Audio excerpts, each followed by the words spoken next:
So,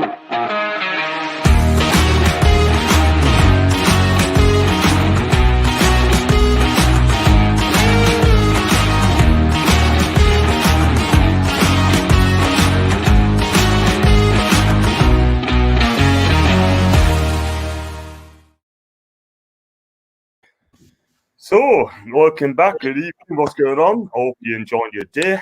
And yeah, I mean, I've got Holly with us again, as usual, on the press conference reaction. Good evening to you, Holly.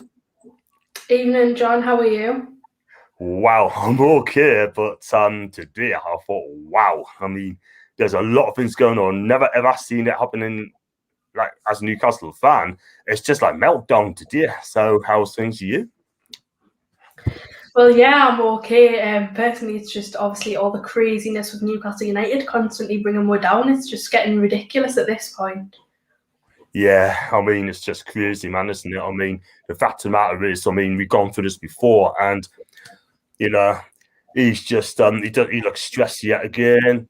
He's having a go at he had a go at Craig Hope, and he had a go at one or two others as well. So, yeah. So, guys, if you like my video, can you please subscribe to my video and stick a like on the video as well, and subscribe if you're new, and please leave comments in sections down below. Like Tom says, even if you won, David said even John Holly, and David says Steve Bruce talks BS in this press conference, which I'm going to straight away. And yeah, I mean, the first one I'll speak about, I mean, I've got Scott Wilson here, right? But he's done all the I didn't want the transcript today. There you go. That's better, John. And he's been saying a few things, and mixtures of media has come up and say. And the first question he's asked, one of the first questions, can you tell us about Matt Ritchie? He said, look, there's no denying that I'd rather Matt Ritchie, but let me tell you, that happens up and down training grounds every other week. You are dealing with 25 men, emotions on high, who's competitive. These things happen, unfortunately, and unfortunately for us, with Newcastle, of course, it's going to blow out of proportion. I actually apologise. As I said, it happened, blah, blah, blah. I shan't go for it because the guy just talks waffle. And there's a quote on here. He said, as well, if I can find out, I will have to say one thing, though. The story surrounding Carl Dollar, that I will go to a journalist and give them an excuse of that he wouldn't be playing at the weekend. I found it totally disgusting. If I thought I would do that, I would resign tomorrow. Steve, you better resign now, no fairness. It's simply not true. It's unfair on Carl. Arguably, over the last 18 months, that has been the most difficult decision I have to make. And yeah, and he basically has to draw a line under it. Holly, I mean, this guy, let's be real about it, right? Before I let you say your comment, right, I'm going to read Paul as well. I want this dickhead sacked and sacked new. Absolutely hate the man with a passion. Paul, you're not the only one, mate. We all hate him with a passion, but hate would just the other way. Holly, what do you make of that comment? I don't even know where to start tonight, to be honest, John. There's just so much ridiculousness happened over the past couple of days. You couldn't even write it. That press conference, again, it was totally bizarre from Steve Bruce. He kept repeating himself over and over again, just constantly saying the same thing about, oh, well, rows are bound to happen and we're disappointed that someone's leaking stuff. And he just repeated that for half an hour. Like, what's the point? I don't get it. And then I thought it was interesting that Steve Bruce said, you can call it a row, a bust-up, whatever. And now I don't know about you, but a bust-up to me is kind of like something like more of a physical fight. And that would then prove that Craig Hope was right when he said that Steve Bruce had kind of went shoulder to shoulder with Matt Ritchie and like barged him. And if that's true, then how can you get away with physically assaulting a player? He should be gone. And the fact that he was even allowed to sit in that press conference today and defend himself, it shouldn't be happening. Plain and simple, it shouldn't be happening. He should have been gone on the day the story got leaked from Craig Hope. It was true. Lee Charney should have been on that phone and said, pack your stuff, you're gone in the morning, because it's an embarrassment to the football club. We can't have someone like that, blaming players and, if he has physically assaulted him, we can't have someone like that sitting in front of the media representing Newcastle United Football Club. It's appalling, it's an embarrassment, and it just shouldn't be allowed to happen, plain and simple. Yeah, well said, Holly. Well said. And I'll tell you something as well. I mean, we got a weak corner. We've got a chief exec who haven't got a flipping clue, right? He is so scared of facing up to the player, so scared they're taking responsibility, yeah?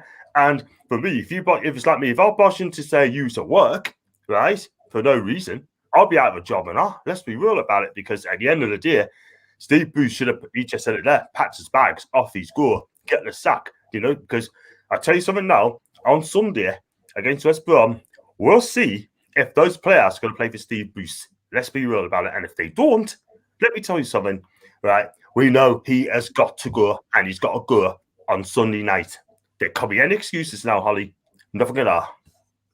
Well, this is the thing, though. For the past 18 months, Bruce has been in the job.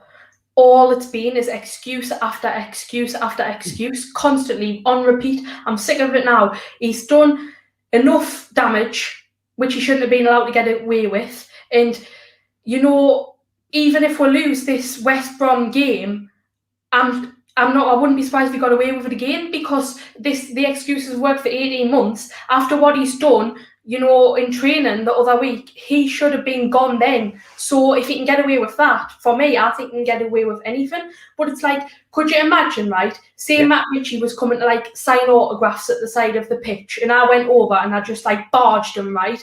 I would get probably a lifetime ban from the stadium for violence or something. But then Steve Bruce does it to his own member of staff, and it goes all around the media, and he's a representative of the club, and he gets away with it. No way. It should be a zero tolerance for stuff like that. And the fact that Matt Ritchie was made to apologise for it, nah. If I was Matt Ritchie, I would have just said to Bruce, nah, listen, you can not play us, you can let us go at the end of the season, but I'm not apologising when I'm in the right and you're in the wrong. If anything, it should be Bruce apologising to Matt Ritchie. What I would have done there, if he was a smart manager, right, I would have brought Matt Ritchie in the press conference as well. Both have their say, and then we know that, okay, cool, it's been sorted. But no, how do you know to apologise? Is he saying that to please the people, or is he just saying that to keep his mouth shut? Because I tell you something, this is not going away. This is not going away.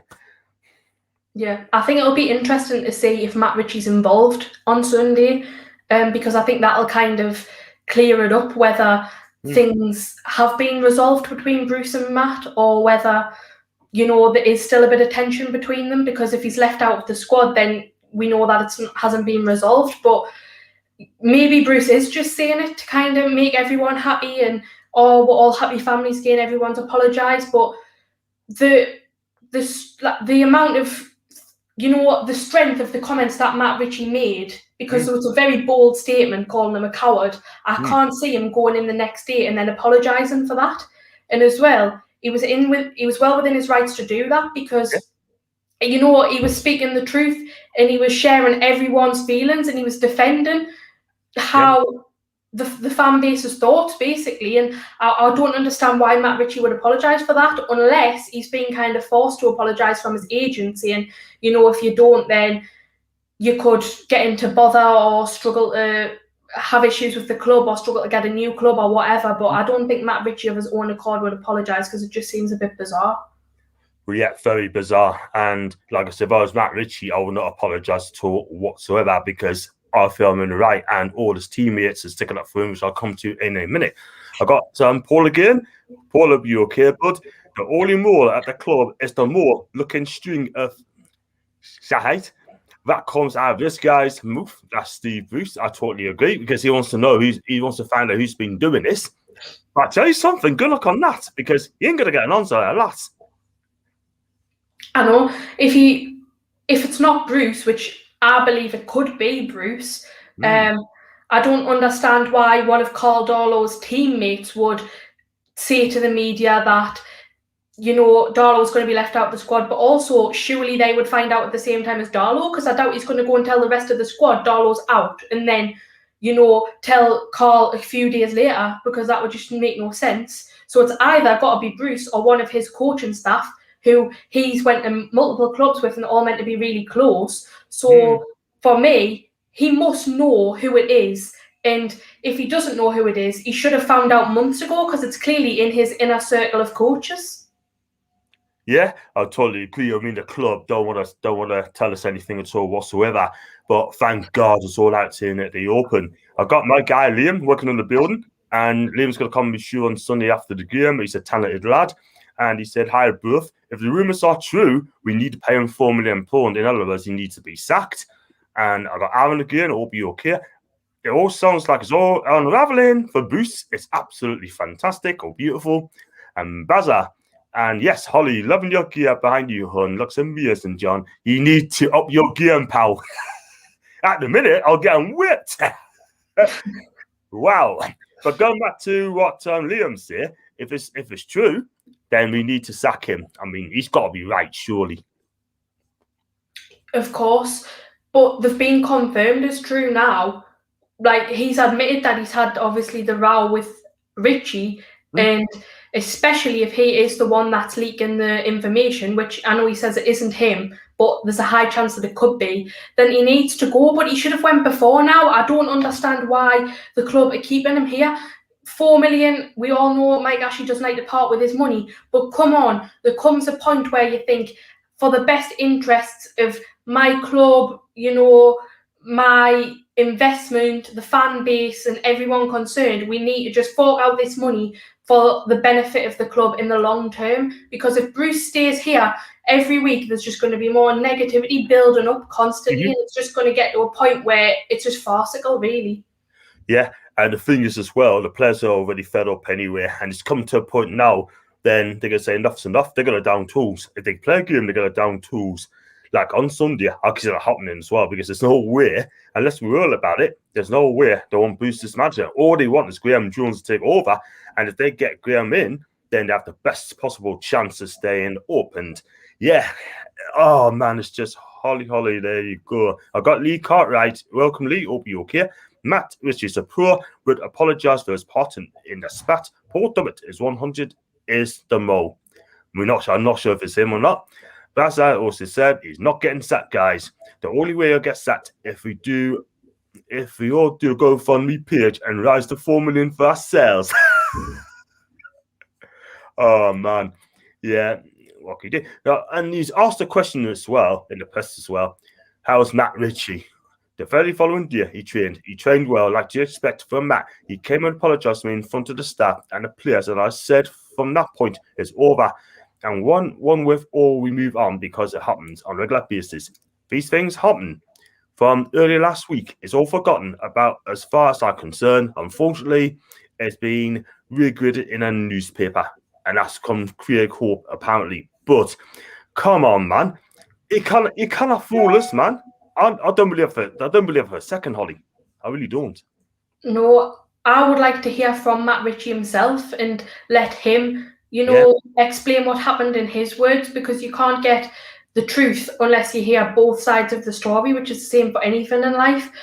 But even if Matt Ritchie did come out and, say everything that Bruce was saying was correct and they've solved all their problems, then I'm not sure that would be actually what Matt Ritchie's thinking. I think it would be more like he's being pushed into a corner by the club, and that's what they're telling him he's got to say, which isn't right, because Matt Ritchie should be allowed to express his opinion just like anyone else should.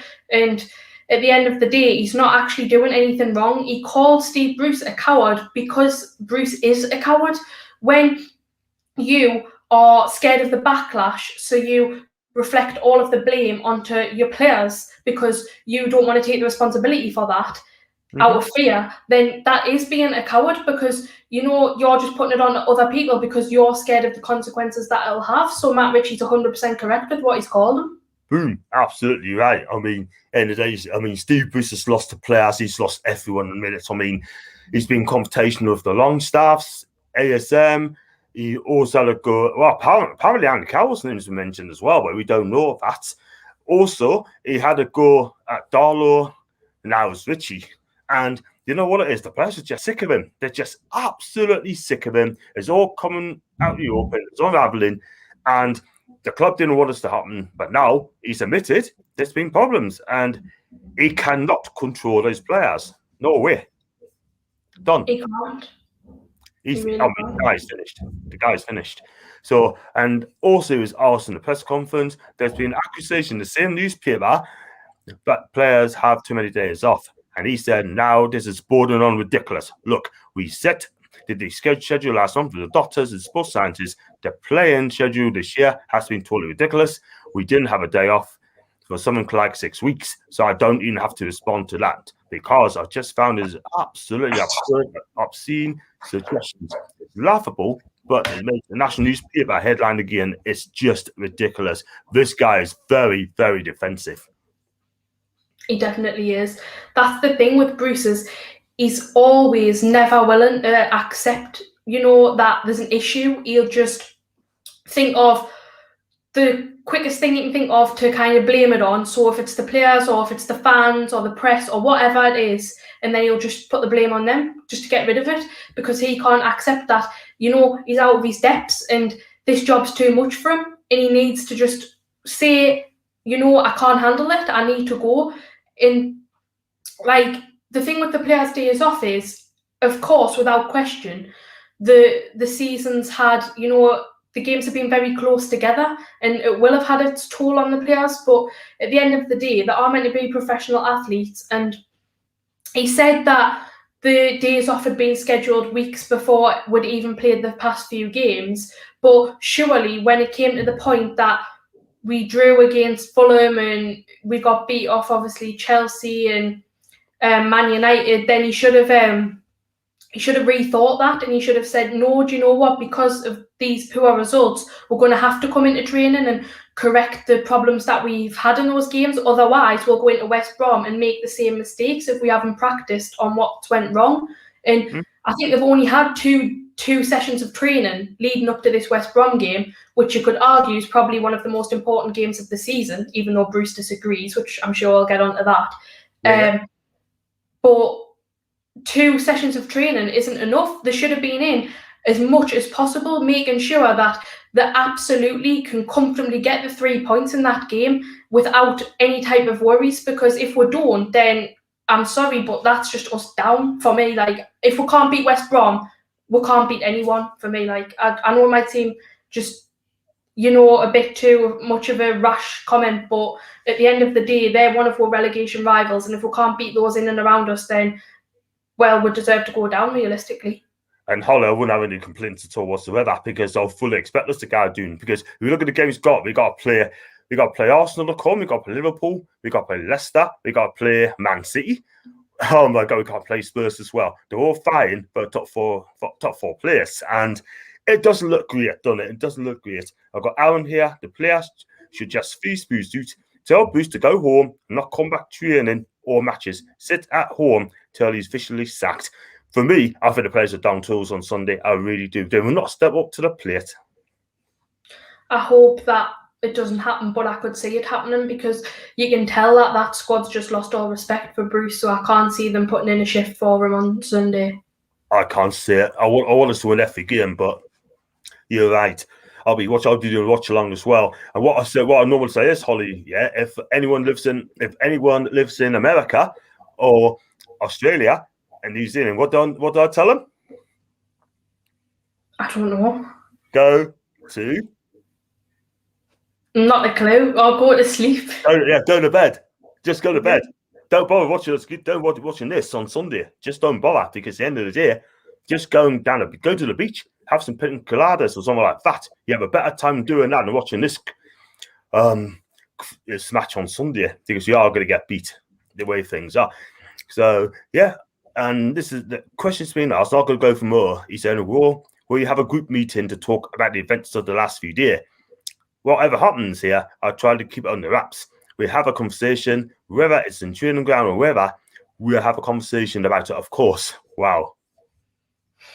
Well, it'll be certainly interesting to see if anything does get leaked from that meeting. I don't think that it will, because whoever is leaking it, I think will probably stay quiet for a while now because they know that people's onto them. But don't you think that this meeting should have kind of happened before now? Like, the game's in a day's time.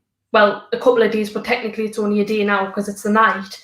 And it should have happened before now for me. It should have happened like the day after everything took place. Or it's just kind of strange. And what's Bruce going to say that's going to get the players back on side? Because all he does is just kind of big himself up and belittle the club and anyone else that isn't him. So I don't know what he's going to say to change the mentality, but it'll be interesting to see if it does, but I can't see it happening.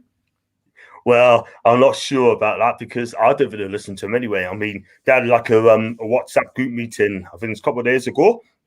And when Steve Bruce come out and say, I'm going to do things my way, and they had like a group meeting on the WhatsApp, apparently, and they were just laughing at him. They were just absolutely laughing at him, thinking, this manager is absolutely an absolute idiot.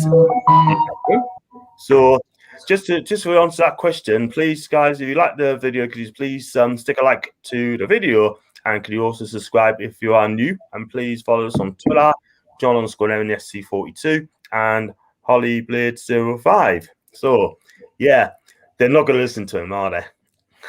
No way. I mean, I don't think anybody in the right mind could have respect for Bruce, so I certainly don't expect that the players will on the weekend.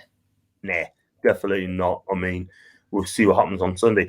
Well, we had a bit of blast as well. So if I'm going to talk about the team news, and he was asked about the team news, how the squad is looking, his answer was, that's quite refreshing. We've got 1 or 2 knocks. Then we're obviously the major ones, Alan and Almiron. We see how Isaac here and he's coming on a knock, an ankle injury for the best part of the week or two. Emil K has got a nasty shin injury. We'll see how he is. We see how they are today and tomorrow.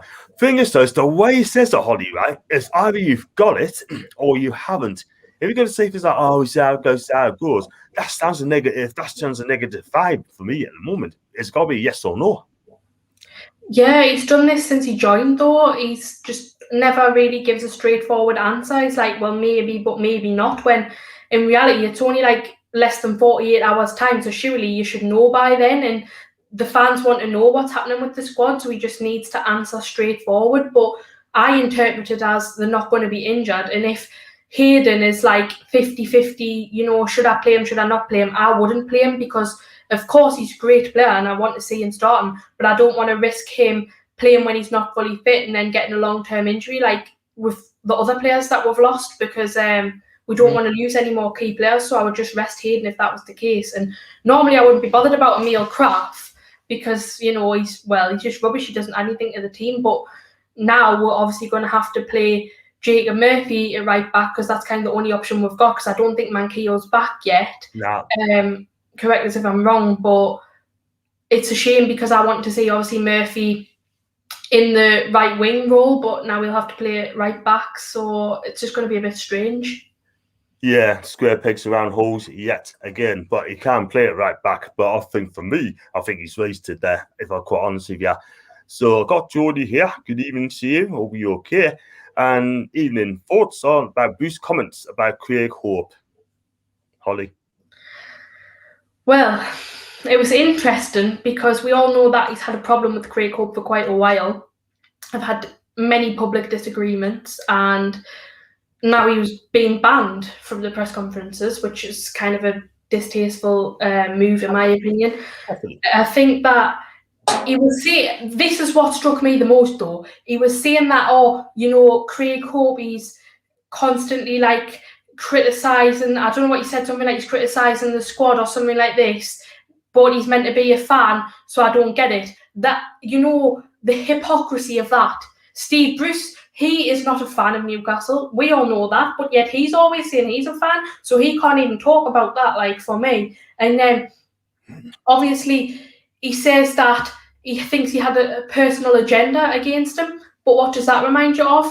A few years ago, we had Steve McLaren, and he said the exact same to Craig Hope, that he had a personal agenda against him, and we went down, in that season. So I think it's just history repeating itself yet again. The club haven't learned from the mistakes. We're appointing these people who are absolutely drowning in the job. They can't keep their head above water. They're just out of their depths, clueless, inept, and just not fit for the job. And then they're just blaming that on anybody they can and blaming it on Craig Hope. And Craig Hope is a fan, which I think he's proved. He's trying to get the answers from Bruce that all the fans want, and Bruce doesn't like that, so he's criticising him of God knows what. But Craig Hope has not got a personal agenda against Steve Bruce. I'm sure Craig, as a Newcastle fan, like all of us, would prefer to see Bruce doing well. because of course we want what's best for the club, but he's not doing that. So Craig needs to come out there, unlike the other journalists that are sitting back and just allowing Bruce to get away with it.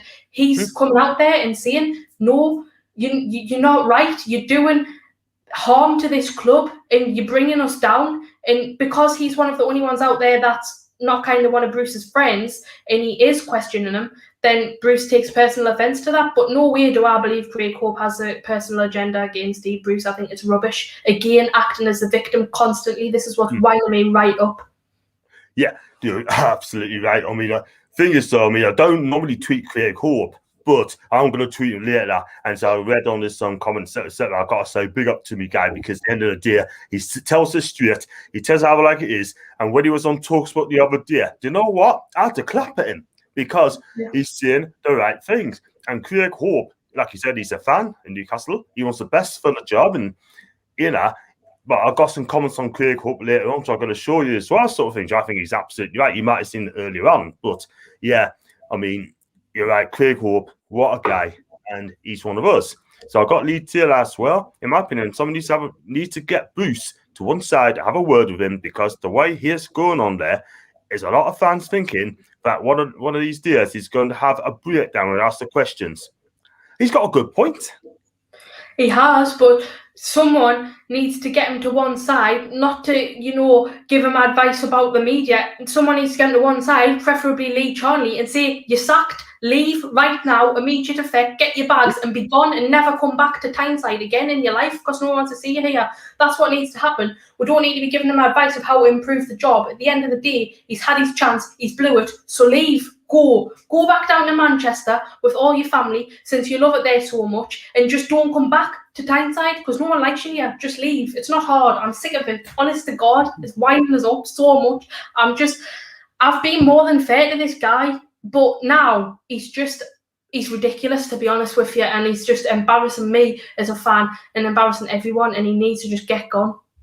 Wow. I totally agree with you, man. You just mentioned about Manchester as well. I mean, apparently, they have group meetings sort of thing as well. They have Steve Bruce doesn't get involved with the team meetings as well, even though that he lives in Manchester as well. I can remember, I think he played one, I don't know if it was Man City or Everton, somewhere like that. Apparently, he wasn't involved at all whatsoever, which I think is poor crack, absolutely poor crack, I'm telling you.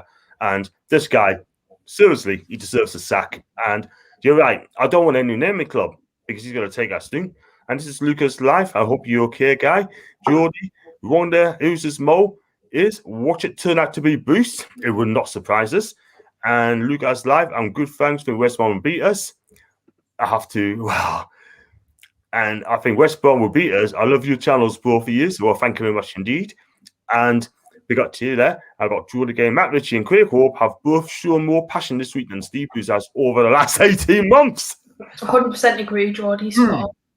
He's right. He's right. I mean, the fact of the matter is, things are not going well at Newcastle. Sam Allardyce must be licking the chops about what's going on all week. He's got a fancy beating us as well. We're not surprised anyway, but I'll comment to him later on.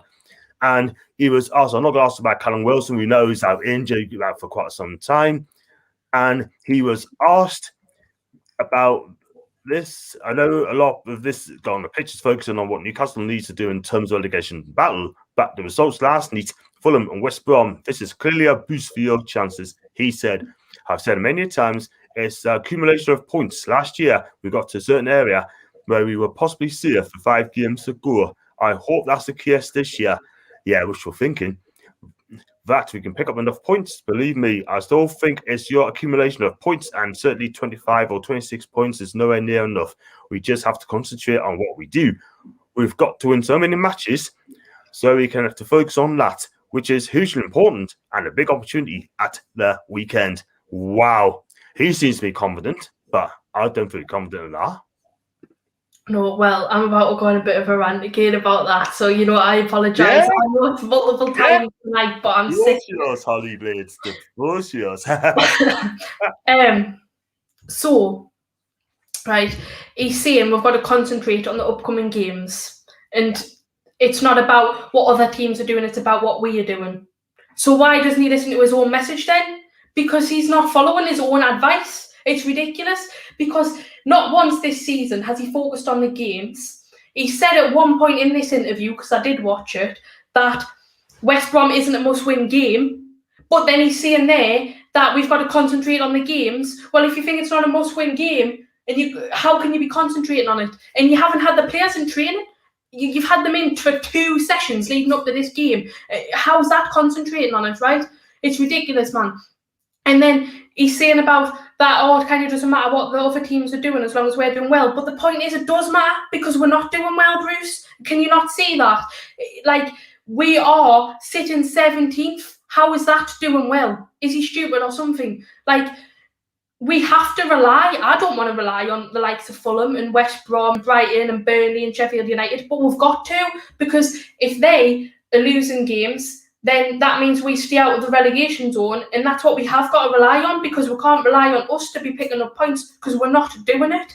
And he's saying that like we've been playing well and stuff. I couldn't care less how well we've been playing, which we haven't been playing that well. But even if we were, even if we were, I couldn't care less how well we were playing, because it doesn't matter how well you play. We're not picking up the points. It's the points that matters. If we played absolutely shocking, boring, 5 at the back, defensive dinosaur football, but got 3 points, I'll be happy.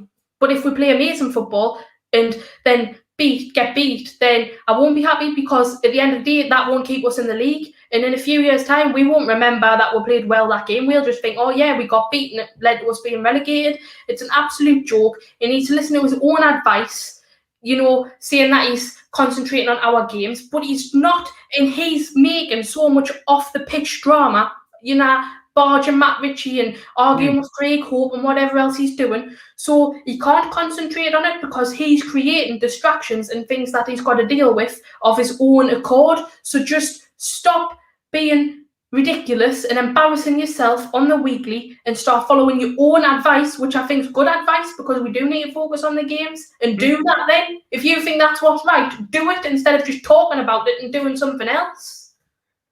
Wow. You're absolutely right there again. And also you told Graham Jones to F off as well. So talking about taking advice, he's trying to get advice, he's just not listening to talk, and he doesn't even listen to his own. You're absolutely right. And oh my God, I just think, I said, well, but in the moment, 2 wins in 17 games, right? We'd be bottom of the table. If it started 18 games ago, we'd be bottom of the table with just 2 wins, 3 draws, 12 defeats? Yeah, 12 defeats. Unbelievable. And this guy, honestly, he is the worst manager I've ever seen in my life. Honestly. I agree. It's like we've had some shocking managers over the past 14 years under Ashley, and I could sit and list them off, but I'm not going to bother, and Bruce came into the job and no one wanted him here, but everyone that's a true Newcastle fan would have wanted him to do well, because if Bruce does well, then the team does well, and that's what we want. But he hasn't done well, and he is taking us down for the 3rd time, and it's not even that's the worst part. It's the guy's attitude. He couldn't care less. He's so disrespectful to everybody. Even to the likes of Mike Ashley and stuff, because he's privileged to have gotten that job off Mike Ashley, because he doesn't deserve it.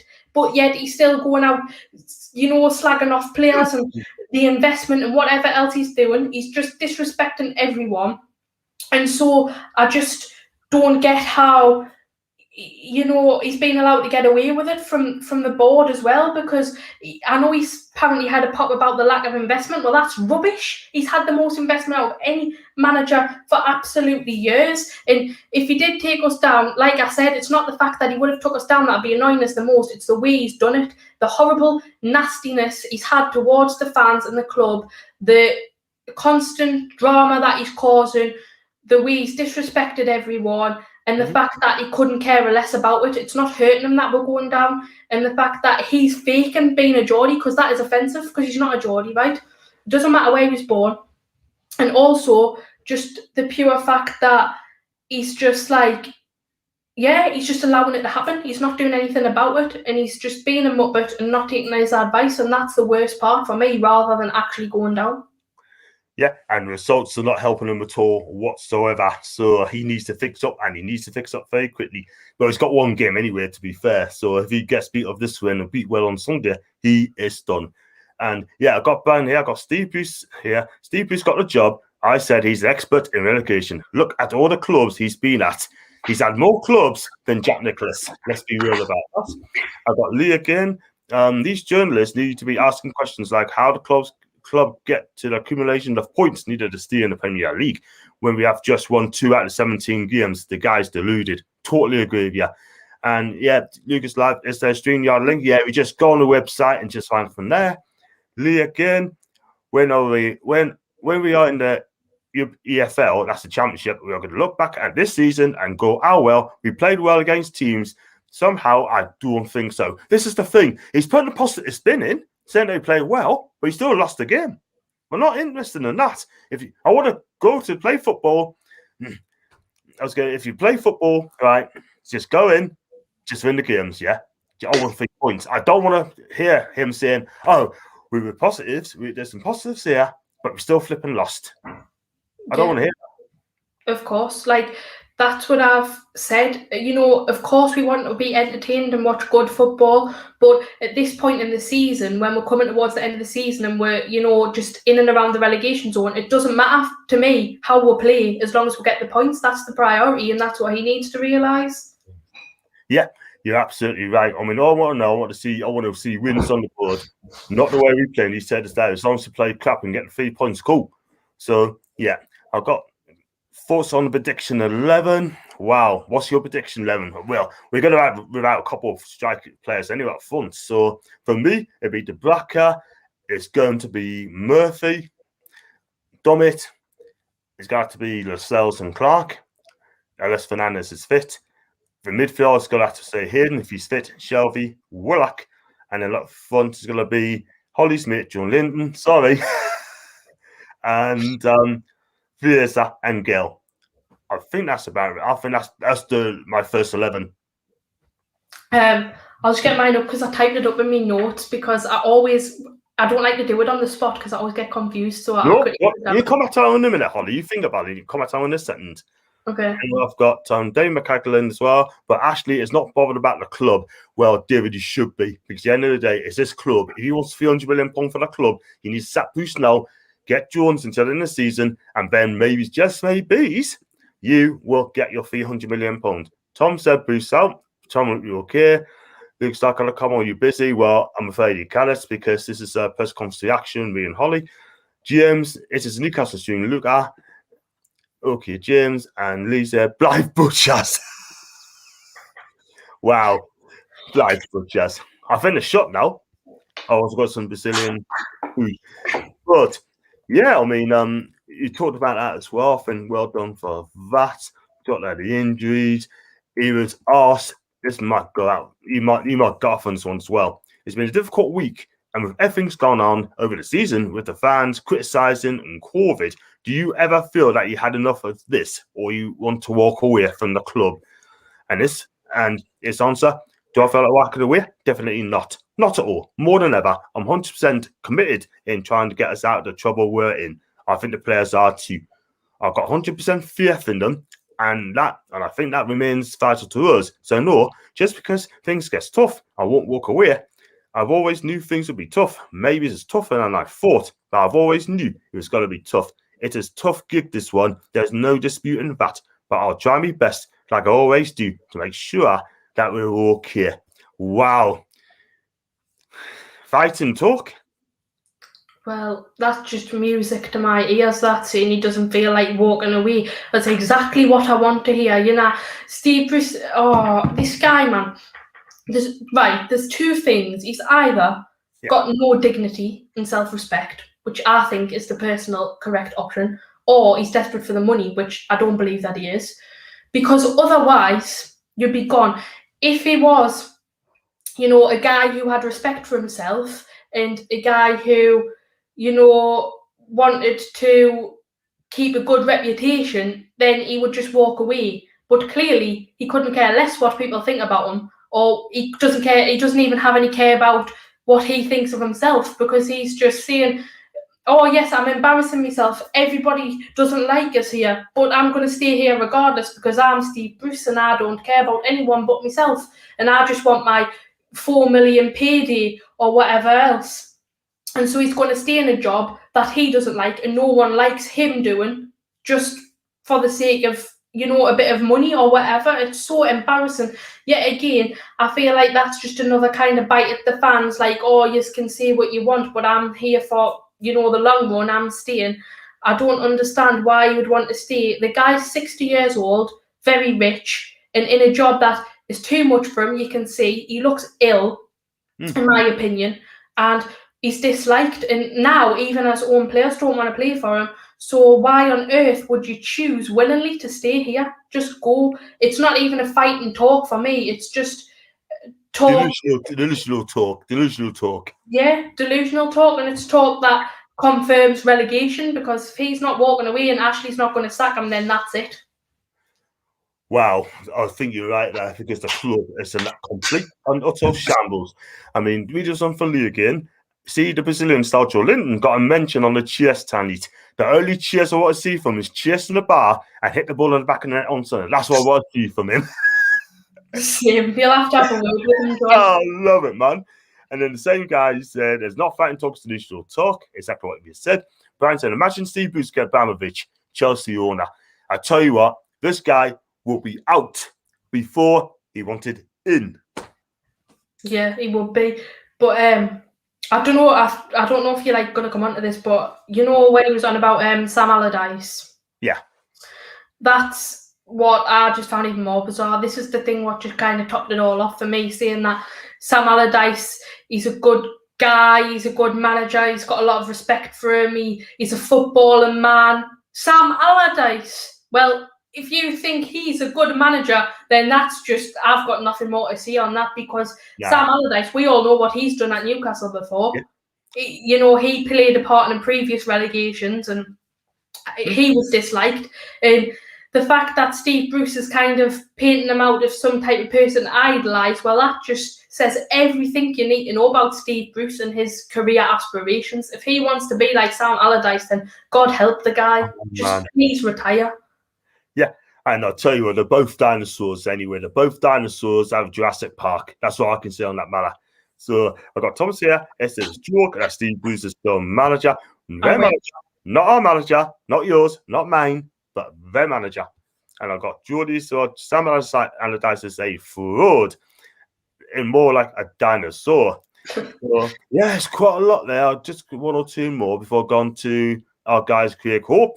He was asked, do you think you'll be here next year? This is going to kick you off again, Holly. And he replied, I sincerely hope so, but that's the others to decide. What's going on at the football club? Let me tell you, it's virtually important. You will understand it. Look, a bust up unfortunately makes huge headlines in Newcastle. The disappointing thing for me is personally, and the club is unfortunate, the so-called journalist, Craig Hope, has got a source, fair enough. But to try and derail us and cause all this noise before a big game, we do without it. These things happen in football, up and down the country. People have fallouts. You're dealing with 25 men. It's highly competitive. I can read that as well. I'll just go on. As far as I'm concerned, it's finished. And I'll just miss a few things, but I'm determined to crack on and stay with it. I'm never going to walk away from it and accept the challenge of how difficult to manage in Newcastle. I tell you what, that will fear with every Newcastle fan's dread. Holly. Yeah, it will, and you were right, it is going to kick us off again. And I know you said, I think I've already read that. It's because Steve Bruce was repeating the same points over and over. Like I said, he's blooming ridiculous, man. But Craig Hope, right? He's just completely slating this guy in that, saying like he's kind of doing a bad job in that. Look in the mirror.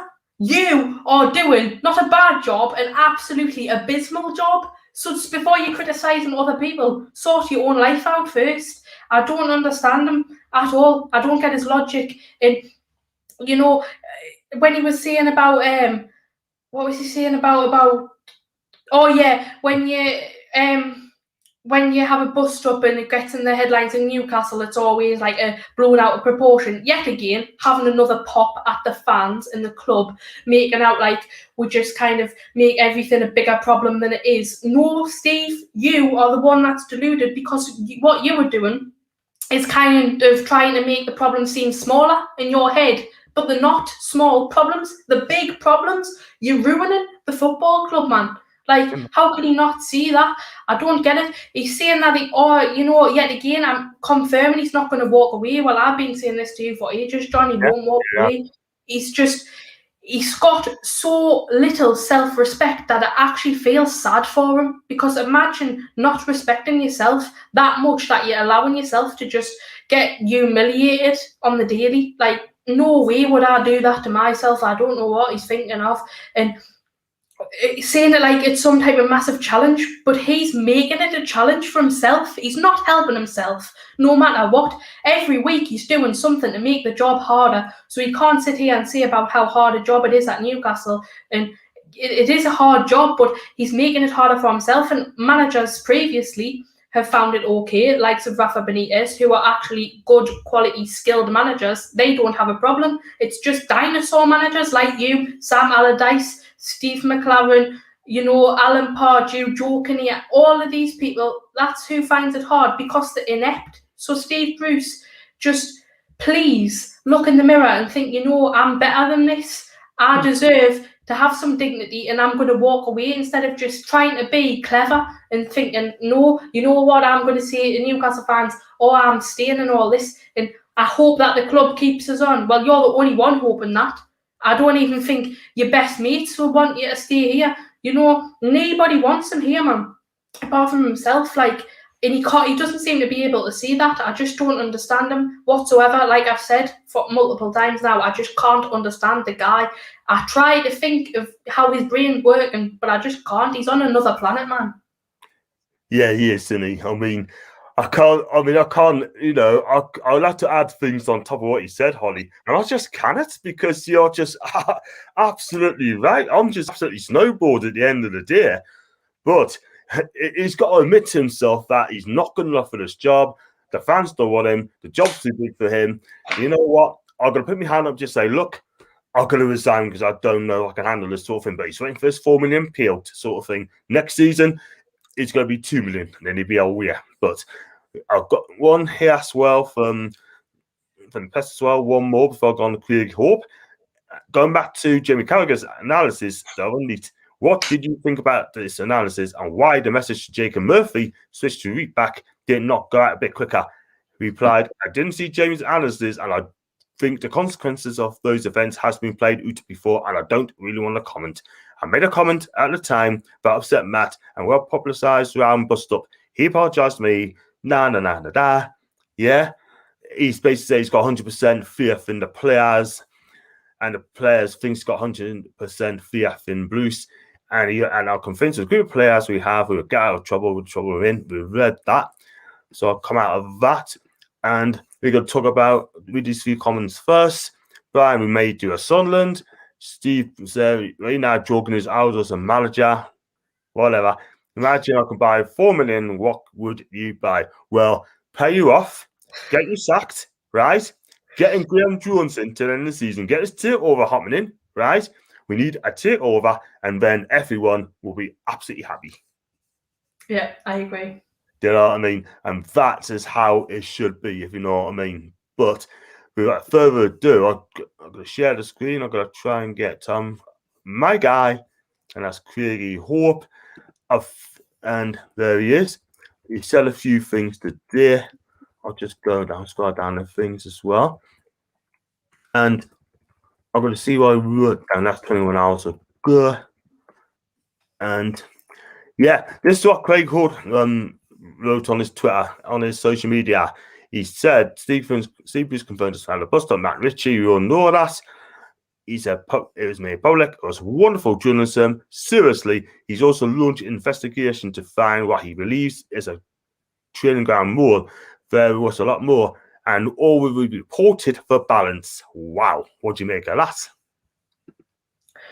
Well, I think that, there does need to be some type of investigation of who's leaking it, because obviously it's just causing more problems and more negativity, because when the fan base find out about these internal kind of arguments, then that just makes us even more wound up than we already are, and it needs to kind of be resolved in private. So I agree it needs to be sorted out, but I don't believe that Bruce doesn't know who it is, because if it's not him, it's got to be, like I said, one of his coaching staff, and there's only about 4 or 5 of them. So and they're meant to be his best mates. I mean, they've been to loads of clubs with him, following him around. So, one, Bruce should be massively feeling disrespected that one of his so-called best mates is ratting him out in the media. And two, surely you'd know. If it was my best friends spreading rumours, then I would know about it. How can you not know? Like, it's impossible. I don't get it. But in terms of journalists and that, I'm not like a big I don't really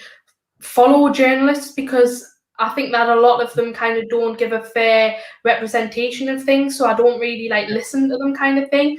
But Craig Hope has definitely got my respect over the last couple of days because I know Bruce is trying to paint it in a different light, like he's got an anti kind of Bruce and anti-Newcastle agenda, but in reality, he's just one of the more brave journalists that are a true Geordie and they're willing to speak out in the best interests of the club, and hats off to him, and I hope he keeps going because he's doing a great job.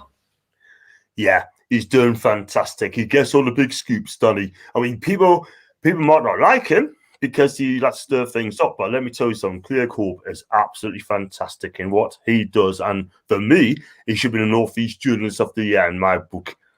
Better than the local ones we have got at this moment in time. So I've got Steve against. Imagine all the bacon buttons I could buy with £4 million. Tell you what, he'd probably be 50 stone. He had like a Sumi. And Graham Jones will probably get the blame for being the mole. Could it be Graham Jones?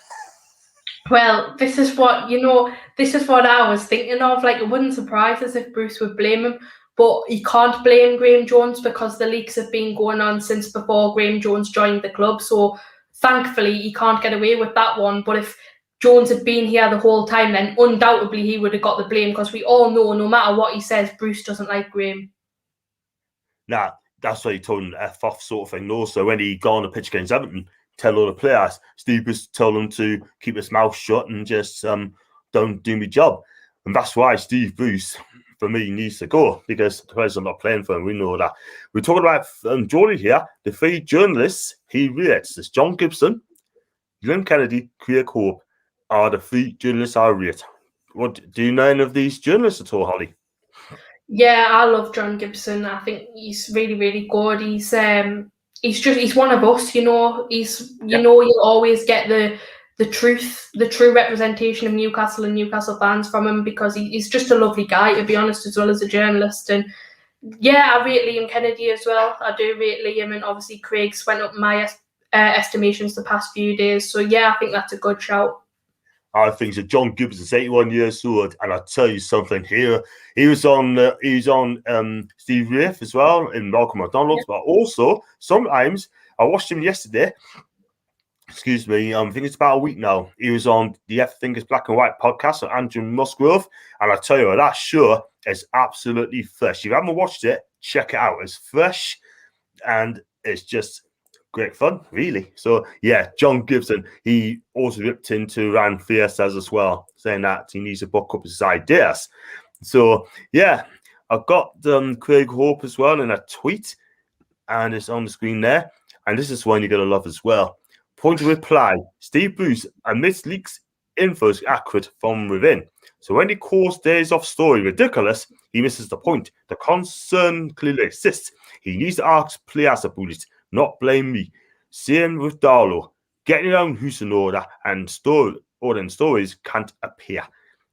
And, yeah, totally agree. I'm going to read this one as well before you get a comment. Stephen NFC, right, said, still in like trouble and reported on events that happen in every club in the country. Brilliant timing for a crucial game. You're bigger than Snake, who told you. That's Stephen NFC. Well, if he's listening, right, he's a Bruce fan, right? Ask yourself one question, Stephen. If you like Steve Bruce, right, do you want this guy to stop next season to get relegated? I guess we don't. So, yeah, back to what Craig said. In terms of Craig, I just think he's 100% spot on. If Bruce was doing his job properly and keeping everyone in check and treating the players and the staff with respect, then whoever's leaking the information wouldn't have any information to leak if Bruce was doing his job properly. So I completely agree with what he's saying. And I'm not going to comment too much on Stephen because I don't want to, get into problems with other fans because that's just not what I'm about. But the fact that he's saying like it kind of makes him a snake because he's saying it before a crucial game, yes, it's an inconvenient time because we need everyone's head to be in the right place before this game because of how important it is. But it doesn't matter that he's leaked the story at the same time because Bruce shouldn't be having this drama because then Craig wouldn't have to put this information out. But then also, it's like Bruce doesn't care about the game. He's proved that. He said it's not a can't get my words out, a must-win game. So that just proves that he doesn't really care about the game. So no matter what stories journalists are putting out, it's not going to impact Bruce because he couldn't care less regardless. You're right. I'm just going to read this comments as well, if I can find them. Yeah, I got Lee said, Twitter's full of Mickey Moose, Newcastle fans who exactly support Sunderland. Wow. You know what? He's right though, because I've seen Sunderland fans who's like made a fake profile as a Newcastle fan and they've accidentally like tripped themselves up by like posting something about Sunderland or something, and then they've had to delete their account because they're getting that much hate. But that's totally bizarre. I think, like, why would you do that? Like, I would never make a Sunderland account and start like just posting stuff to get bites. I mean, that is when you literally must be so bored to do that. I could think I'd rather sit and watch paint dry than do that. It's so boring. Like, what is the point in it, man? Well, yeah, you're absolutely right. And I would never ever make up a fake account. Absolutely nowhere. What is the point? When you do that, you're going to make yourself an absolute clown, absolute idiot when you do things like that. For me, I've seen it happen before. I had people come on me, tweeted us with a fake account, right? And I spotted an absolute mile off. What I do, I just check into their tweets they've done before. And sometimes they scroll up and they're just stuck. And I just block them because at the end of the day, I know when it's a fake account, a country mile for me is not nice, isn't it? It's not nice when you get people saying a fake account trying to wind us up.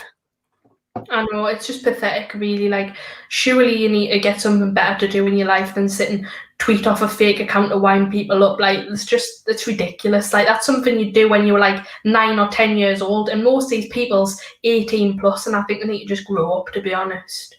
And it's ridiculous. Well said, by the way. I just think, excuse me, they should have like a passport or driver's license. You should have one account at any one time. And if you mess up, you don't get back on it again. Honest to God, you're banned permanently. For me, that way, then everyone should be happy about that. But there you go. We talked about Bruce. We talked about a bit of Craig Hope. I wanted to quickly talk about the takeover. Now, the takeover could be on again. Yay! So, yeah, I mean, basically, that Newcastle has lost their the High Court with the chairman as well. It's going to take over the arbitration. And basically, got to get on with that one sort of thing. But this is going to go ahead. So, according to Liam Kennedy, they got the chair. They got someone's going to be in charge. It could take place very, very soon. So how confident are you on the right to take over? And are we going to win it this time? Not very confident, to be honest. I know that's not what you might want to hear, but I read the statement today and I read it a few times because, you know, it was quite lengthy and had some very technical terms in, so I had to read it a few times to kind of process what I was saying. But I think the way they put it across for me, and I don't know, because it's not like I'm in that courtroom and I don't know what's being said, but the way they put it across to me was kind of like, at the moment they're getting beat and Mike Ashley's trying to turn it around, but at the moment it's not going their way. That's how I interpret it anyway. I don't have political experience and stuff, so I can't say for definite, but just obviously they're saying that someone within the court case has a bias against Newcastle and they're siding with the Premier League and they try to get them kicked out, and obviously they've been unsuccessful, so they're still there, that's a massive problem. If you've got people representing as a neutral that are actually biased, then that's bound to set us up to fail before we've even started. And Mike Ashley's saying that obviously he's committed to doing it, and I'm really pleased to hear that. I hope that he does.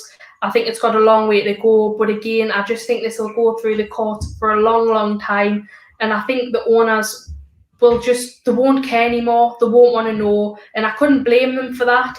I think that, for me, I'm happy the clubs released a statement, and also they said about that the Premier League's won the case that they don't want it to be put in the public eye. They want it to be like private, which just yet again confirms that they are corrupt, because unless you had something to hide, you'd be happy for it to be in the public eye. It is of public interest. All Newcastle fans want to know what's happening. I'm really pleased the club's had the communication over this and explain what's going on, but there was no positivity for me. I was happy that Ashley's still trying to fight it, but I don't think anything will come out of it, to be honest. And I wouldn't be surprised if the Premier League won the case. I don't think they should win it. No. I'm honestly at a point now where I'm past caring, and I just think we need to kind of accept that it's unlikely to happen. If it does happen, then great, but we just kind of need to move on from it for now, because I just don't see light at the end of the tunnel personally. I don't know how you feel. That's fair. That's fair enough there. I mean, John Richards got a good, interesting point in a minute. I can go on to that. Yeah, I mean, basically for me, I mean, Ashley wants to sell the club. The Saudis want to buy the club, PIF, PCP, right? The Premier League should let the transaction go. That's only my opinion, yeah, because it's like me. If I want to buy a house off you, right, and you agree to sell it, right, for $1 million, we've got a swanky house sort of thing, $1 million, I'll pay that. It's like the estate agent says, sorry, you can't have it. It's ridiculous, man. For me, I think it'll be sold.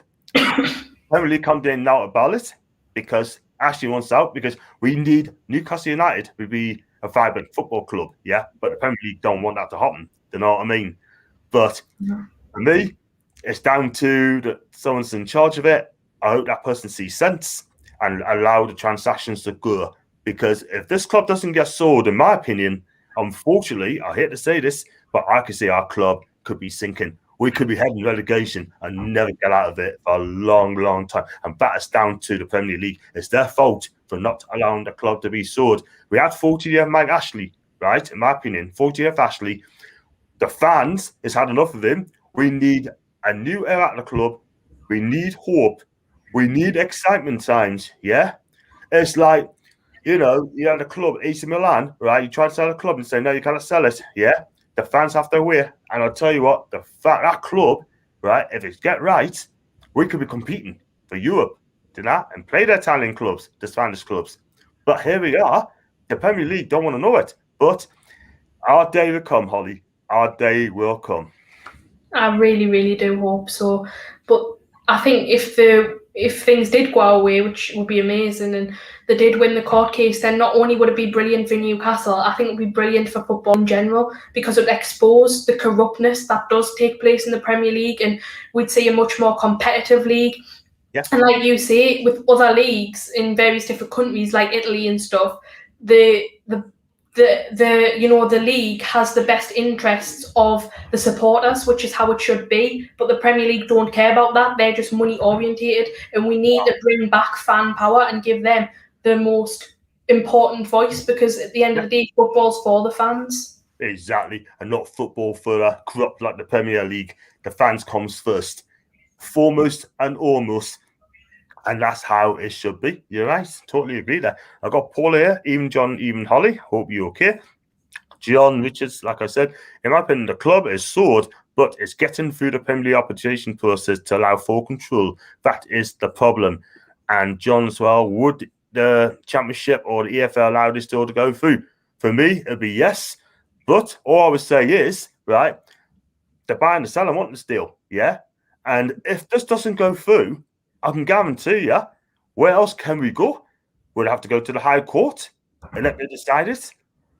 But I'm disappointed that the government haven't come and stepped in. Boris Johnson, right, could have stepped and said, look, allow the deal to go. The Saudis, we buy all their machines or the guns or whatever sort of thing, right? And they put money into the government. Now, if the Saudis whack away, our country would be absolutely knackered. It'll be finished, I'm telling you, because without the Saudis putting money into the country, we are screwed.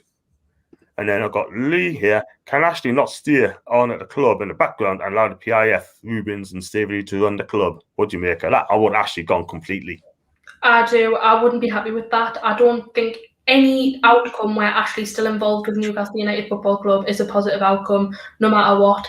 And I don't think that that's something Ashley would want, because he just wants his hands washed of it. And also, that's not something that the potential buyers would want, because they know how much we all hate Ashley, and why would they want him hanging around? Because it would still be just as negative, because until Mike Ashley is 100% cleared out of the way of this club, the fans won't be satisfied. Totally agree. It's like appointing Rafa Benitez as manager and then Steve Bruce as a background like director of football. So that would never, ever work. Can you imagine? I heard about a month ago, right, that I get on tweet says, should Steve Bruce be director of football until his contract runs out? You have got to be joking. No way. That's the most ridiculous thing I've heard, to be honest. No way. Steve Bruce, director of football. I tell you what, he would be director of the Bride Butcher shop. Absolutely no way. But yeah, it is what it is. But we need this takeover so badly, because at the end of the day, it's been happening for about nearly a year now, and this should have got sorted out very, very quickly. But what I will say, if it does get passed and it goes through, then actually Richard Masters walking away as a CEO, because he's a Villa fan and he's out of his depth in a minute. I hope so. He shouldn't be in that job, because like Bruce, the job's clearly too much for him and he's incompetent, so he needs to go. And if he was exposed for all the corruption, then he would be forced to walk regardless of what he wanted to do, to be honest.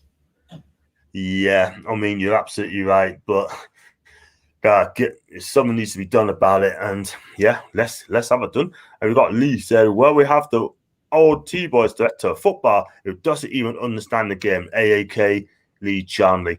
The guy, he's got egghead sort of thing. He is so overweight. The guy isn't, and I don't want to say that, but the guy is just absolutely clueless. You hear now from, I can remember Talk Sport, right? Jim White, also on Sky. He basically rang up Lee Charnley and said, could he come on Talk Sport for an interview? And he was so scared, like an absolute clown. He goes, oh, no, I don't want to talk to anyone. I don't talk to me. Go and talk to someone else, blah, blah, blah, sort of thing, you know. The guy is an absolute muppet, right, which is unbelievable. He smiles a lot when he's with Mike Ashley, but the guy is absolutely ignorant. I mean, there's a couple of people spoke to him, I think, in Newcastle. I don't know how true it was. Yeah, he went in the shop and bought something.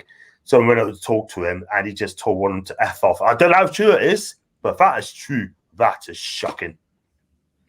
Yeah, I seen a video clip. It was a long time ago, maybe like 3-4 years ago, where a fan was trying to speak to him, but they were being like respectful. They were just like, Lee, can I talk to you? Like, they weren't like being rude or anything. And he was literally like practically running in the other direction. I was like, how scared can you be? But in my opinion, I think that the only reason that Lee Charnley is sticking with this job is because he's one of Mike Ashley's right-hand men. He's one of his best friends, and he's just doing it for Mike Ashley. I think if Mike Ashley wasn't here, then he wouldn't want to be here, because he doesn't, unlike Mike Ashley, he'll go along with all of the absolute shambles that runs at this club, but he's too scared to get the backlash. He is kind of afraid of the fans and the media, unlike the others, like Bruce and Ashley. They don't care who is questioning them. They're happy to just sit and do what they want. Yeah. But I feel like Lee Charnley is more kind of timid, and he doesn't want to answer the questions, and he doesn't want to have any criticism. He just wants to stay out the way and in the background, which he's doing a good job of, because most of the time you don't even know if the guy's still alive. He could be anywhere. Yeah. Excuse me. No, I just think the guy should walk away, because for me, I just think he's good enough at this job at all whatsoever. And you hear now from him, and we heard other chief execs as well in the Premier League get interviews from them. But this guy, you can never get him on the radio show. You can't even talk to him. It's almost like you got to book up sort of thing to get an appointment to talk to him. I think he did like a paper interview with Lee Ryder before, and that was when he's talking about the future and talking about Steve McLaren coming in, blah, blah, blah. But listen, at the end of the day, I just think he's a complete and utter waste of time. I mean, if you can get him on the radio, good luck to you, but he'll never come on, never in a million years. Shame, really, because the fans want to hear his voice. I know. Well, that's a job as, you know, a kind of a football director or whatever. That's literally your job, to communicate with the fans, and he's doing anything but. So the fact that he's been given that job is just yet again another totally strange, weird, stupid decision from the club. But is it a surprise? No. Constantly happening over the past 14 years, so I don't think it shocks any of us now. Totally agree. And insulting the fans as well, because don't forget, we paid season tickets. We turned up for games. People's got from over the country to watch the game. And this is the respect we get from those lot. Thank you very much indeed. I'll tell you something. Leave Charlie. If you do leave, don't let the back door hit you on the way out, ever. Because seeing Charlie in the official shop before, I bet you haven't said out, John. Do you already hit like and subscribe? Yeah, please do that. If you hit the like, subscribe button, that'd be absolutely amazing. My long-term goal is I'll get 1,000 people on me channel, and then I can start doing the super chats as well and start doing the listens as well. I got Why Not Settlement FC. Charlie, he meant to say it is a weasel, scared of confrontational situation, running from answering the truth. He is absolutely spot on. He really is. We've just been saying that as well. I think this guy should be sacked. If you get relegated, right, he should be sacked. He should be a clear out as well. You know what I mean? And Bruce has got to go. Charlie's got to go. Let's get someone in who knows football. For me, my guy would be a guy called Michael Sork from Borussia Dortmund. That guy is a superb chief exec, but that ain't going to happen anytime soon because he'll tell Ashley where to go. He turn into Frankfurt at the end of the day. For me, director of football, I would happily pick Kevin Keegan. Like, no question about it. He'd be my number one choice. I think we'd be the perfect appointment. He is a football guy and he loves this club. He understands the club and he'd do everything within the best interests of the club and the fans, which is all we could want. So easy decision, Kevin Keegan, all day for me. Yeah, even though he's 70, but I think he's been in the game for 13 years now, but he's still got football and being. I think he'll come back, but you know, when he come back at 71, we just never know. Never know. But I've got Why Not here. Big up John and Holly. Thank you very much indeed. I've got Thomas as well. 321. Great streams, John. Again, thanks very much indeed. Geordie, excellent streams again. Thank you very much indeed. Please hit the like button and subscribe if you are new. And leave your comments and sections down below. We talked quite a lot tonight, haven't we, Holly? We talked about Bruce. We talked about press conference. We talked about the takeover. We talked about Chandley. And what we're going to talk about now is Sunday's game. Got West Brom obviously away at the Hawthorns. It's on Amazon at 12 o'clock. How do you think this game is going to go? And have you named your team 11? I'll do my 11 first. I've typed it up in my phone. So I'll quickly read it. Go for it. Right. So I will play a 4-3-3. I think we should go attacking. Well, we're not getting anything out of playing defensive, and we may as well just go for it. We haven't really got anything to lose, to be quite honest. I know it's an important game, but in the current situation, we need to just go for it. Yeah. Right back, I'd have Jacob Murphy. Centre back, I'd have Fernandez and Clark, because I think Fernandez is going to be back for this game. Left back, I'd have Jamal Lewis. And then left midfield, I would have Matty Longstaff. Right side of the midfield, I'd have Willock. And in central midfield, I'd have Sean Longstaff. Left wing, I'd have Anderson. Right wing, Fraser. And up top, I'd have Dwight Gale. I know people might not want to see Anderson in, but I know he's like just a youngster and he hasn't got much experience, but I think he's been working hard. I think he's looked decent when he's came on, and I'd love to see him given a chance. Yeah, I mean, that's not a bad team there, if I'm quite honest with you, sort of thing. So I'm going to do my team again. I might have changed one or two things. The back and goal, I've played Jacob Murphy right back. I've played Dubbett at left back. Centre halves, I'll definitely play. Well, it's going to be Lascelles going to play anyway, so I have to go with Lascelles. I'll go with Clark. And I would go. I don't know, I'm going to play 4-2-3-1. I'm going to go 4-2-3-1. I'm going to play Hayden Shelby in there. And then the third cross, Willock is the number 10. Ryan Fierce on the left. But who's going to play on the right? That'll be a tough one. I'll go Anderson in. Yeah, I'll go Anderson. Why not? And then up top, he's going to play Joe Linton. Me personally, I would have gone for. It's a hard one for me, but he's going to choose Joe Linton unless He's going to play Anderson and Joe Linton wide. Maybe. Willock's going to place the Fraser. So for me, it's going to have to be Dwight Gale. Yeah, I said Gale. Yeah, I'll go for that. In a 4.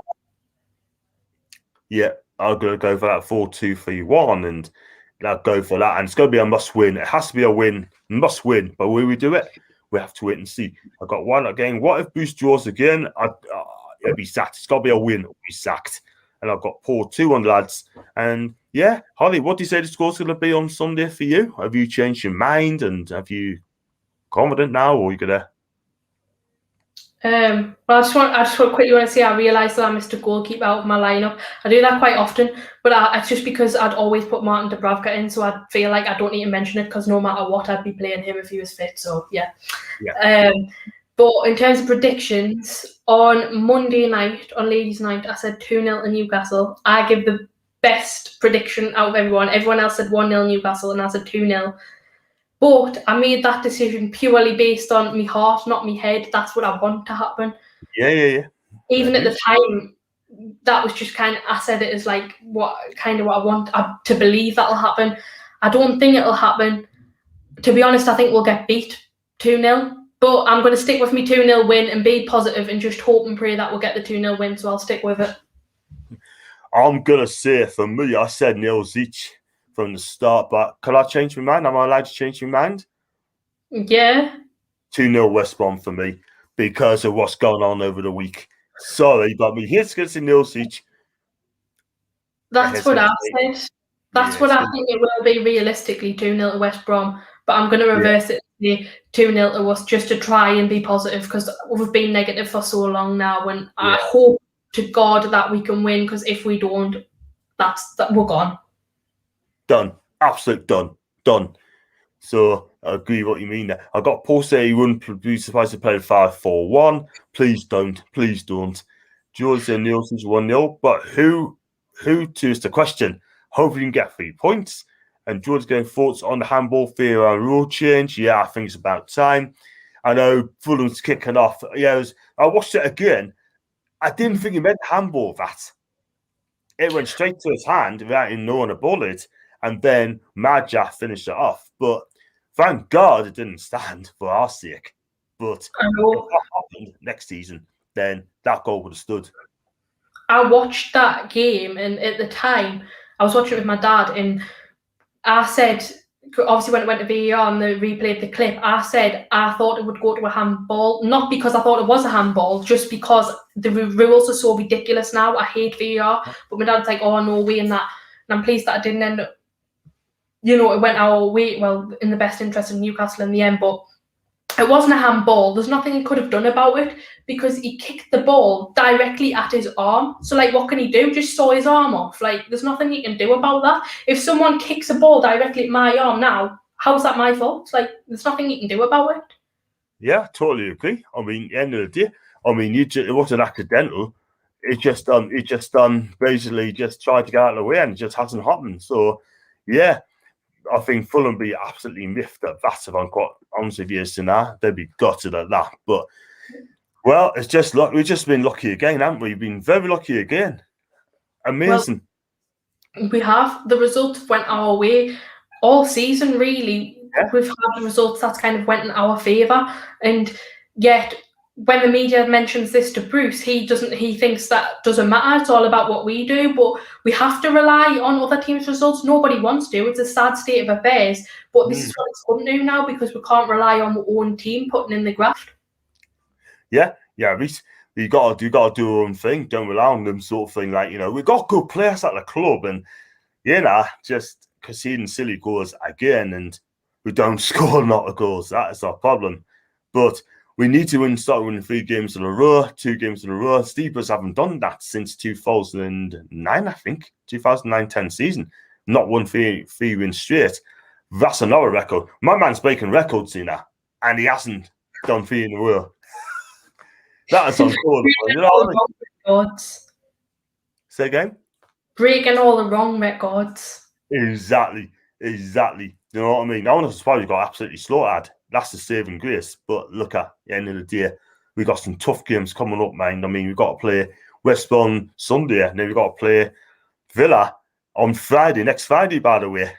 So we've got to do a press conference reaction next Thursday, by the sounds of it. Well, I'm sorry, but Villa, they'll have an absolute, they'll have a field day. They will absolutely tear us to shreds. And I hate to say that because I don't like Villa much. They're one of my least favourite teams in the league, but I just think they will absolutely demolish us, to be honest. And I'm not looking forward to watching that game whatsoever. I mean, I will watch it, but it won't be fun. Yeah, let's put it this way. You're absolutely right. But look, they got Jack Grealish FC. Jack Grealish is breaking records, sort of thing. That guy is absolutely top quality. For me, it's the player of the season. Right, dude. There's 3 players I rate in the Premier League midfield: Kevin De Bruyne, Jack Grealish, or Pogba. Right? But the thing is, though, De Bruyne and Grealish. I mean, let's put it this way: Grealish is not in De Bruyne's league, right? Yeah. But they do have conversations to get at. You know what I mean? Like they do have the same conversation. But Jack Grealish will be dancing with Kraft. He will have Kraft tucked in his back pocket next week. Not only that, he'll probably tuck Lascelles in his back pocket as well and running at him as well. That guy is a baller. And I'll tell you something. You want to dance with him? I'll dance with you. You know what I mean? You want to dance with the bar? I'll do it as well. You know what I mean? Doing salsa, baby. Salsa dancing. You know what I mean? But that guy is absolute mint. I'm telling you. And the guy, Ollie Watkins, cost £28 million, rather than £33 million. Ollie Watkins, that guy is absolutely top quality. Him. If I give him marks out of 10 this season, I'll give him a 9. The guy, he is levels with our strikers in a minute. I mean, Callum Wilson, on par. Callum Wilson, definitely. Yeah, I agree. Jack Grealish, I think, is definitely probably one of the players of the season. I think he's really, really good. I'm not particularly, a big fan of him, kind of his attitude and stuff, but as a player, I think he's absolutely phenomenal. I can't get. Why can I never get my voice out? Yes, I always do that. I think he's outstanding, like you say. And if I could have any player to add to this Newcastle team now, he would be it, because I think he can transform absolutely any team and he could outclass practically anyone on our pitch, unfortunately. Yeah, absolutely a baller. Absolutely quality. I mean, if you get a title of that sort of thing, or smash a club that could bring this up to Newcastle, it will be made for Newcastle. Well, I've got Steve again. Back again, relegation master. It's the new record. Please, we don't want any relegation. Thanks so much indeed. Thomas says 2-0 to Newcastle. David said 3-0 to West Brom. Steve said 8 p.m. next Friday. Oh, wow. My God. It's the Steve Bruce Derby, by the way, because he's managed Villa as well. And Steve said... Well, we all know Villa will come out on top because Bruce will always get defeated in the Villa Derby no matter what. And he's totally agree. Steve Bruce Derby. Gemma Kraft will be in the bar room dancing next Friday. Be better than Strictly Come Dancing, because I tell you, he cannot play football. He's anything but a footballer, this guy. Absolutely the worst right back I've ever seen for a long, long time. And this guy used to play for Bologna, and I told everyone and said, like, this guy is bang average, and people having to go at us and say, look, you're not giving him a chance. Give him a chance of saying, well, no, you haven't watched him. I watched him. Yeah, I know. And I got Steve Bruce as well. James Maddison is better than Grealish. I mean, James Maddison's quality. I do like James Maddison. Yeah. He's very talented as well, but I would probably, there's not much in it, but I'd probably slightly say Jack Grealish is a tiny bit better, but I don't think it's a massive argument. I think they're both really, really good. But for Newcastle, I'd rather see us have Jack Grealish. But in reality, we'll have Jeff Hendrick, so it doesn't really matter. Yeah. Jeff Hendrick. Oh my God. Well, I want to take Jimi Hendrix, you know what I mean? Let's be real about it. At least that guy is a talented guitarist sort of thing, rock band, you know what I mean? Not my time music, but at the end of the day, look at Jeff Hendrick. Oh my God. Another poor player. And I've got Jose. Jackie G's goal against Brighton in the Championship was great. Absolutely brilliant. I mean, Jackie G, absolutely fantastic. He really is. £80 million it'll cost, mind. I would pay it if we had the money available. I would, because I think, especially in the next couple of years, I think he's just going to get better and better. Honestly, I think he's got an excellent future ahead of him. I think he has as well. So we don't want to big up too much, man, because we've got facing next Friday. You know what I mean?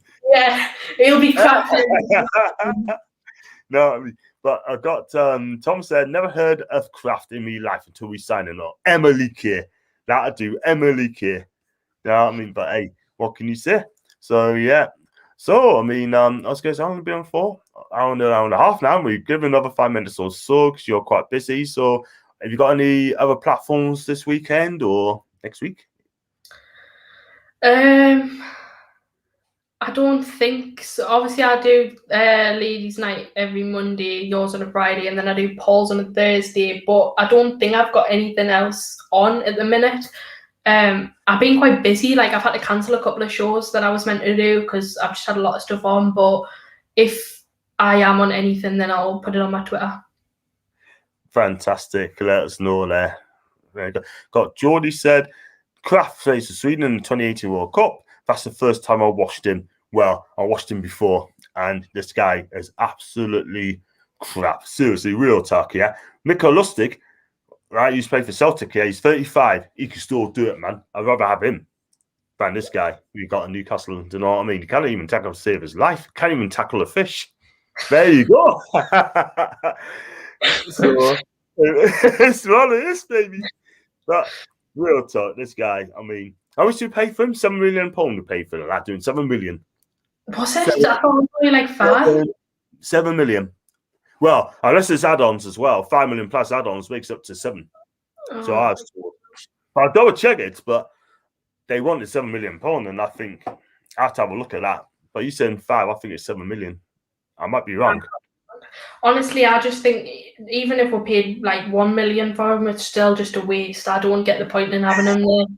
It's like we have been absolutely robbed this past year or so. Like, normally we get pretty good deals and like bar and basement players, or we sell players for really good profit. Example, Perez, he was nowhere near worth what we got for him.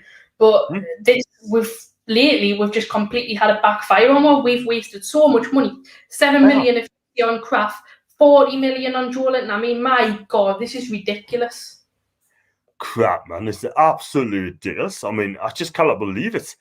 I mean, all the money we wasted over the years at Newcastle, do you know what I mean? Excuse me. We've only paid 1.6 million for Musa Sissoko, and that guy is absolutely, on his day, the guy's class. He's got all the skills in the world, him. Remember that first game against Chelsea when he absolutely tormented them all day? Yeah, I remember that. And guess who was managing Chelsea that year?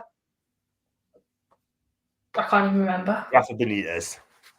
Was he? Yeah, he managed Chelsea that game. Oh, and you know what though? Like, I looked back on Rafa's time at Chelsea because I know that all the Chelsea fans really didn't like him and stuff. I just don't understand that because I think he did a good job with Chelsea. I don't get why they hated him so much. Well, what happened was when he was at Liverpool, I think he cussed out Chelsea fans, Chelsea at the club, and he said something that didn't please Chelsea fans. Do you know what I mean? And that's why Chelsea did not like him for the comment he made. Now, what comment was that? I don't know, but he made a comment about Chelsea fans or the club itself, and they haven't forgotten him for that. But at the end of the day, though, right, he came in and kind of should have been really forgiven for that because he did do good things with Chelsea. But then also, Steve Bruce came in our club and I was willing to give him a chance. And he was saying when he was at Sunderland, our literal biggest rivals, that he never wanted to manage Newcastle. And when the Manchester United played Newcastle, he said he wanted Man U to win. And yet I wasn't slating the guy from the minute he came in the door. So I think that's just a bit dramatic from Chelsea fans. Yeah, I mean, I totally agree. We like to give managers a chance at this moment in time. But on just the one manager I did not want to give a chance to. I know he will mess up. I wanted them out before he even come in. And I never wanted him appointed, but I was always willing to obviously give him the chance. I'll give anybody a chance because at the end of the day, I might not like them, but I want them to do well because I want Newcastle to do well. That's just like the way it is. But Bruce, he's past chances now. He should never, ever be in Tyneside again. He shouldn't even come here for a holiday or anything. He needs to just get gone. Calm down. Bless you. But please, I got Jordan again. Emma Crap or Joe Linton? Who's better? Joe Linton. Pass. I would say Joe Linton's better than Emil. Yeah. I mean, not like, but yeah. Borderline Joe Linton, I say. Yeah. I missed the World Cup. That was great. Crack. Yeah, I thought it was a good World Cup as well. And Jose Aurier Spurs cost 1.5 in Tenerife. Got £30 million. We actually fleeced Leicester, didn't we? 30 million. We actually fleeced them. Knocked them off. We did a Hoffenheim with Joe Linton to them because I don't know who thought that he was worth 30 million, but they were deluded. I think what they've done is just watched him at the end of the season, because with Perez, I think he was overrated personally, because he used to be horrendous from like August till about March, and then March, April and May he'd have an absolute blinder, so everyone would think he was great, but he was only used to have 3 months of the season where he played well. Yeah, that was it. So he's just got to smooth. So he stepped up. So yeah, what can you do? But he's gone now. He can't even get in the Leicester team at the moment in time. So, and then we said the other week that he told us about coming back, and then he went like that, didn't he? Sort of thing. And then when he scored the goal, and Lejeune, 2 poor passes to him. I dropped him. I didn't player ratings. I love Lejeune, but I dropped him 0 that day, and then I dropped him 0 on my player ratings. People having a go at us, it's his first game, blah, blah, blah. But he gave the ball away twice. It cost us the 2 goals. On that day, I'm not joking, that was one of the worst matches I've been to in years. I gave everybody a 0. Everybody. Just that day, I was absolutely sick of my life on that day. I hated it, man. It was an awful match day. Everything about it. It was just, I never want to watch a match like that again. I don't. And I never want to see Lejeune play that ever again, because he's a quality player. But what was wrong with that day, I just do not know. Got David who said, glad we paid 8 million for Kraft. Glad we paid 8 million. No, it's definitely 7 with the add-ons, apparently. And then Tom said, John, I just realised that your name's John Joe Linton. There you go. I changed it up. I know. I forgot to put my Joe Linton top on because I was supposed to put it on, but I couldn't find it, so I'll have to do it for the next time. Put it on next time you're on, babe.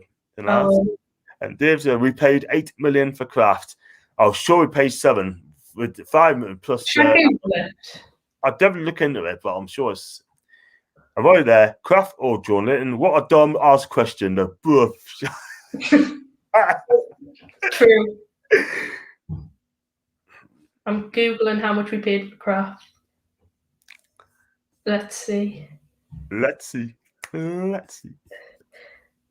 I was right. It was 5 million. It was 5 million, wasn't it? Yeah, I was right. I thought I was. Well, I'll tell you what, though, even at 5 million, it's still crap anyway. Let's be real about it. Do you know what I mean? I agree, but it's a lot better than paying 7 million, so I'm pleased we didn't pay that. That's very true. That's very, very, very true there.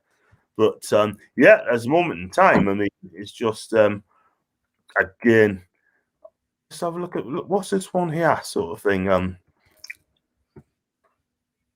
Yeah, just to go on Talk Sport, right? I mean, Dean Ashton, right? He just says something on here. He goes, I'm on the bandwagon thinking Benitez is some sort of miracle worker. Newcastle has always had a half-decent squad of players. What has he really brought to the club except for stability? And that's from Dean Ashton. Doesn't get the hype around Rafa Benitez and Newcastle United Football Club. See, look, another pundit is having a go, right, at Newcastle fans, saying that what's all the hype with Rafa Benitez? Well, I'm about to go on another rant yet again. The thing is, Steve Bruce, right? He's getting all this praise, which I don't understand. But then the constant, right, as well, it's totally strange that they're constantly bringing up Rafa Benitez because, yeah, Rafa Benitez, he did great things at the club. We all loved him, but he's gone now. We have to move on from it. Why do people keep bringing it up? I understand sometimes kind of making comparisons and stuff, but we need to just stop this whole Rafa v Bruce thing. And why is he bringing it up? He left the club almost 3 seasons ago now. You know, he left in the 18-19 season and we'll be coming up to the 21-22 season. It's totally strange. Just leave the guy alone. And saying you don't get the hype about Rafa Benitez, all he did was bring stability. Rubbish. Rubbish. He came when we were at one of the most fragile points up until now, and he completely turned that team around. There's no way we would have came straight back up if Rafa Benitez didn't come. He's the thing that brought us hope for the first time in years and years. I mean, I could go on about this for ages, but it's like we had some brilliant results. That 5-1 at the end of the season when we got relegated, everyone was bouncing and we went down, but he just brought a whole new lease of life to the club and the fan base, got us promoted as champions. Yeah. And then we got us finishing 10th in our first season back, which is one of the best finishes in a first Premier League season back, I think, for a long, long time. He broke records with that. And then got us to 13th with bargain basement players. He had a net spend of -3 million pound, and any other manager in his position would have took us straight back down after that. So saying you don't get the hype, that's because you haven't been watching the games. That's because you don't know about this club and you didn't see what a mess we were in. And he brought stability, yes, but stability at that point when we were so fragile is the equivalent to winning something for me, because if it wasn't for Rafa Benitez then, we probably would still be in the Championship now, in my personal opinion. I don't think we would have came back up, so that's just a lot of nonsense and I'm sick of it. Yeah, more chance in League One than the Premier League, let's be real. I mean, Rafa, for me, personally, he's got slagged off of bringing stability into the club. Steve Bruce plays for being 17th. Wow. Go. Exactly. And they're on about bias. They're the ones being biased to bloody Steve Bruce. Everyone's Steve Bruce's friend, and I don't understand it because he doesn't even... He's a nice guy. I don't know him personally, obviously, but he doesn't seem like a nice guy because he's constantly having pops at other people and, saying that people's got agendas against him and spreading just false rumours. So how is that a nice guy? I do not understand. But they need to leave Rafa Benitez alone. Newcastle fans always love and respect him for what he's done. We'd have him back here any day. He's welcome back. But he's gone now and we need to move on and just stop mentioning the guy because it's just not nice to him at all. It's so disrespectful. They need to just let it go.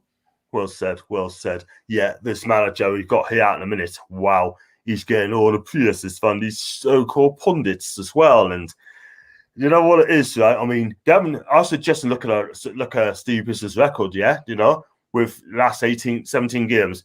Have a look at his record, last 17 games, then come back and tell us. Unfortunately, they won't. Do you know why? Because they're Steve Bruce's mate, and they big him up, saying he's done a wonderful job in difficult circumstances, yeah? Oh, I'm not going to wind you up tonight, Holly. I'm not going to wind you up, yeah? So I've got my guy, Gavin, as well. Hello, John Holly. Finally, you are getting rid of Bruce. I think Newcastle need to sign Lampard. We haven't got rid of him yet, but for me, if he loses this game on Sunday, right, then he should go. But I can't see Ashley sacking him because he does not want to pay $4 million for him. And will Lampard come to Newcastle? I can't see it. No, Lampard won't come to Newcastle. If we sack Bruce, we'll probably get someone just as crap in reality if things haven't changed and Ashley's still here. But like John said, I can't see Bruce getting the sack. I just think he'll still be here no matter what. And it's just getting ridiculous now. I'm getting to the point where I'm kind of past caring. Like, I'm so annoyed, but I just think it's kind of every week now I'm getting annoyed and it's kind of getting pointless because no matter what the fans say, Ashley doesn't care and he'll just do what he wants, which is just what he's constantly done since 2007. Yeah, doesn't care at all. We need a new flesh. Let's hope this arbitration will get us the tier over that we as fans deserve. For me, it is still happening. I'm happy about that. And I got Paul saying, no, not Lampard. But my advice is, and I said it many a time, any of the young managers coming to Newcastle are talking about Steve Gerrard, Lampard, Vieira, Arteta. If he gets the sack of Arsenal, do not come to Newcastle as long as Ashley's there, because your career will be absolutely ruined before you even take off. Do you know what I mean? Go to an ambitious club. Do you know what I mean? Go to an ambitious club, like maybe it's a Palace sort of thing when Hodgson goes, or Bournemouth if they get promoted, right? And go to their clubs, because that's to be a terrific club to come to. Newcastle ain't that club for youngsters. It ain't gonna happen because youngsters now they want to have their own players and their own style, but it ain't gonna happen in Newcastle. Exactly, and I mean, he says no, not Lampard, so I'm assuming he doesn't want Frank Lampard. I'd certainly take him. He'd be a lot better than Steve Bruce, but I don't think he should come here, like you said, because it'll ruin his career, and also I don't think he would be stupid enough to actually come here in the first place. Aye, that's fair enough, Just talked about Rafa Benitez here. What about getting back Rafa? He recently left China. Does that raise some eyebrows? I'd love to take him back, but with new owners, I would. I'd have him back with his new owners, unfinished business. And I'm sure Steve Reif will have him back, surely unfinished business and that. Other than that, not with Ashley. Hell no to Frank. Would rather have a bath and beans that comes to Newcastle. I love that guy. He always on my channel and he's welcome to.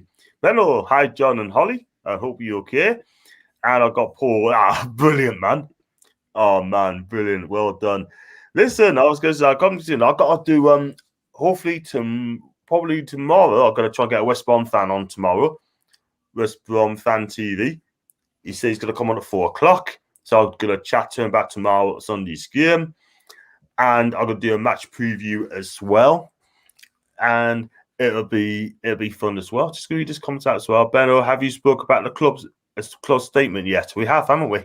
Yeah, we have. I said it was kind of a load of rubbish, but and it probably won't happen. But you were more positive, so I'm hoping you're the person that's right in this situation. Thank you very much. Well, if I'm wrong, then you're gonna have to tell us off, haven't you? Then I've got Dave saying, "Holly, come, dude, you on fire. You're on fire, and eat like." And that's what we want. We want to see what's that passion. Passion on me, sure. Passion. Do you know what I mean? I'm passionate. Holly's passionate. She's done it. And I've got Paul said, "Don't say Lampard. He's good friends with Dennis Wise." Could well be because he's Chelsea, didn't they? Chelsea. It's the last thing we need, the Cockney Mafia back. But I think Frank Lampard's a decent manager, and at the end of the day, no matter who they're friends with, can they be any worse than Steve Bruce? For me, no. So I'd bring them in if they wanted to come in. Yeah, definitely, and just see what they do because we do want talented managers at our club, but not youngins yet. They brought in again Tony Pulis or someone like that. If it's Tony Pulis, he turned our club into Stoke. Remember, he used to manage Stoke City. He turned us into Stoke.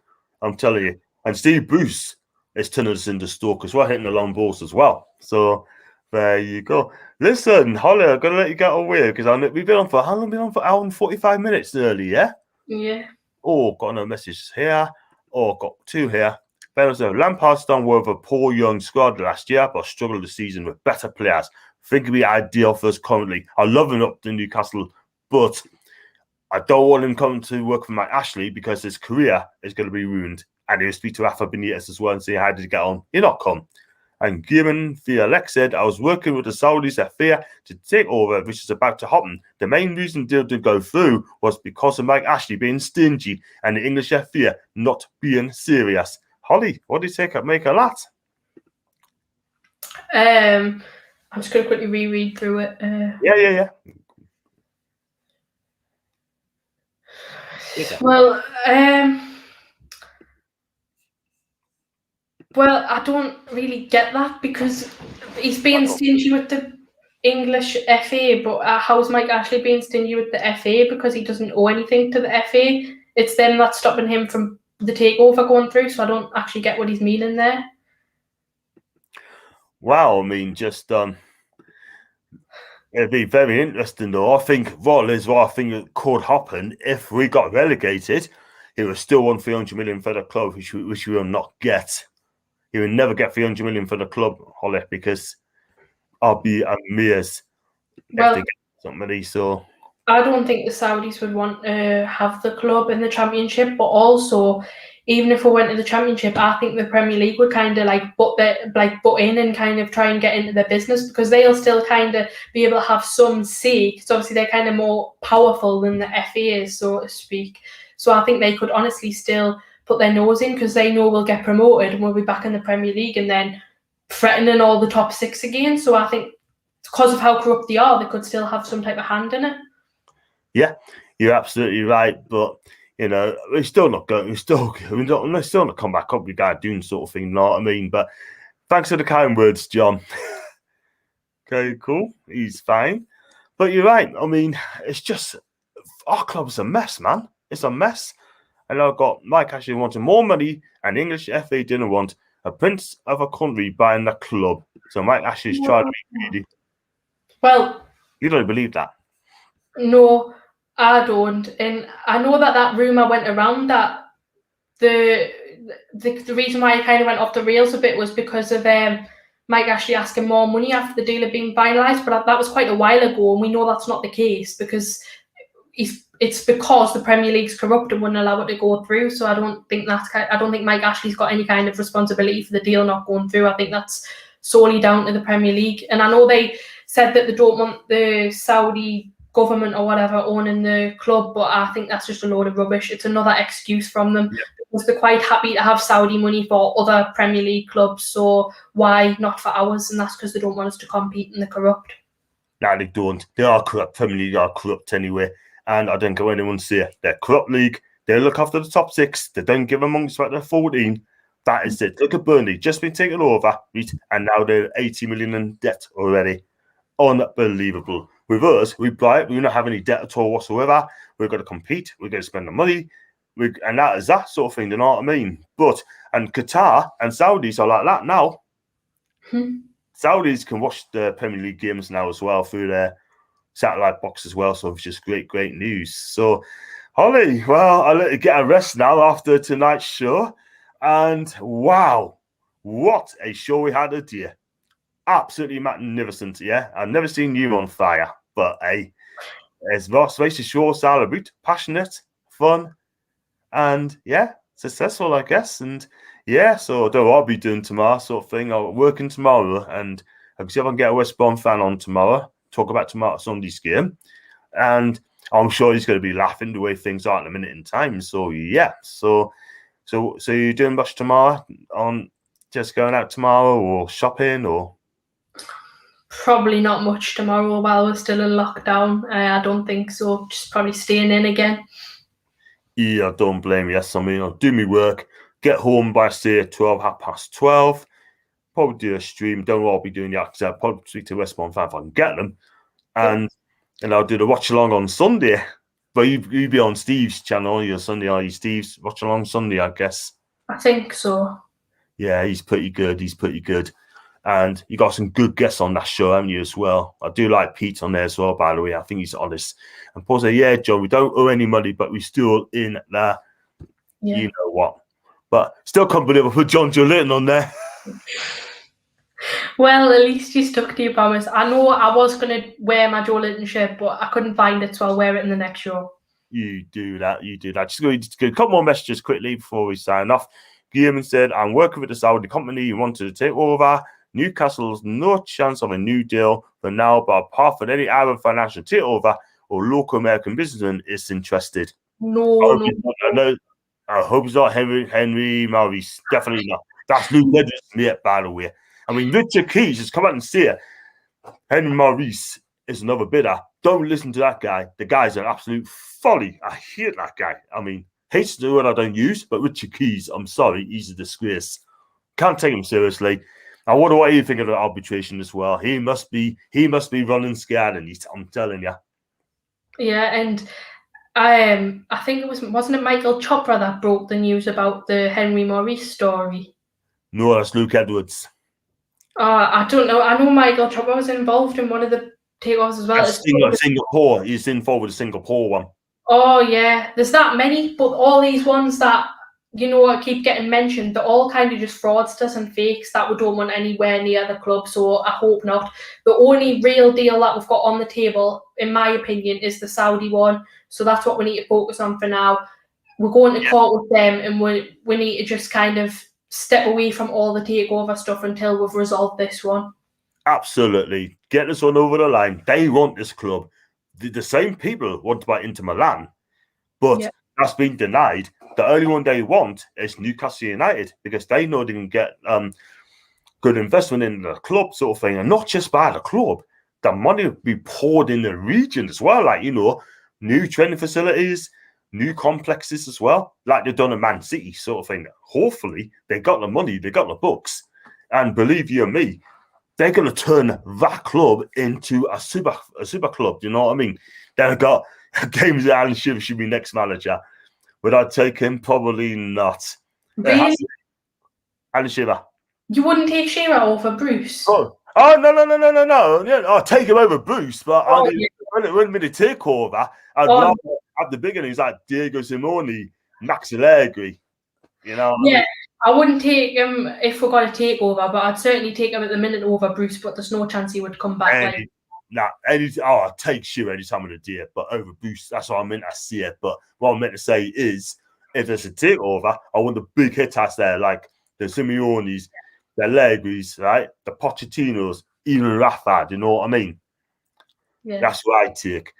But at the end of the day, I take that lad from Rose from Borussia Mönchengladbach, the new Klopp, but he's going to Borussia Dortmund next season anyway, apparently. So, no, it's going to be very interested about this takeover, but we should be concentrating in the league first, and then the takeover comes back. That's what I'm worried about.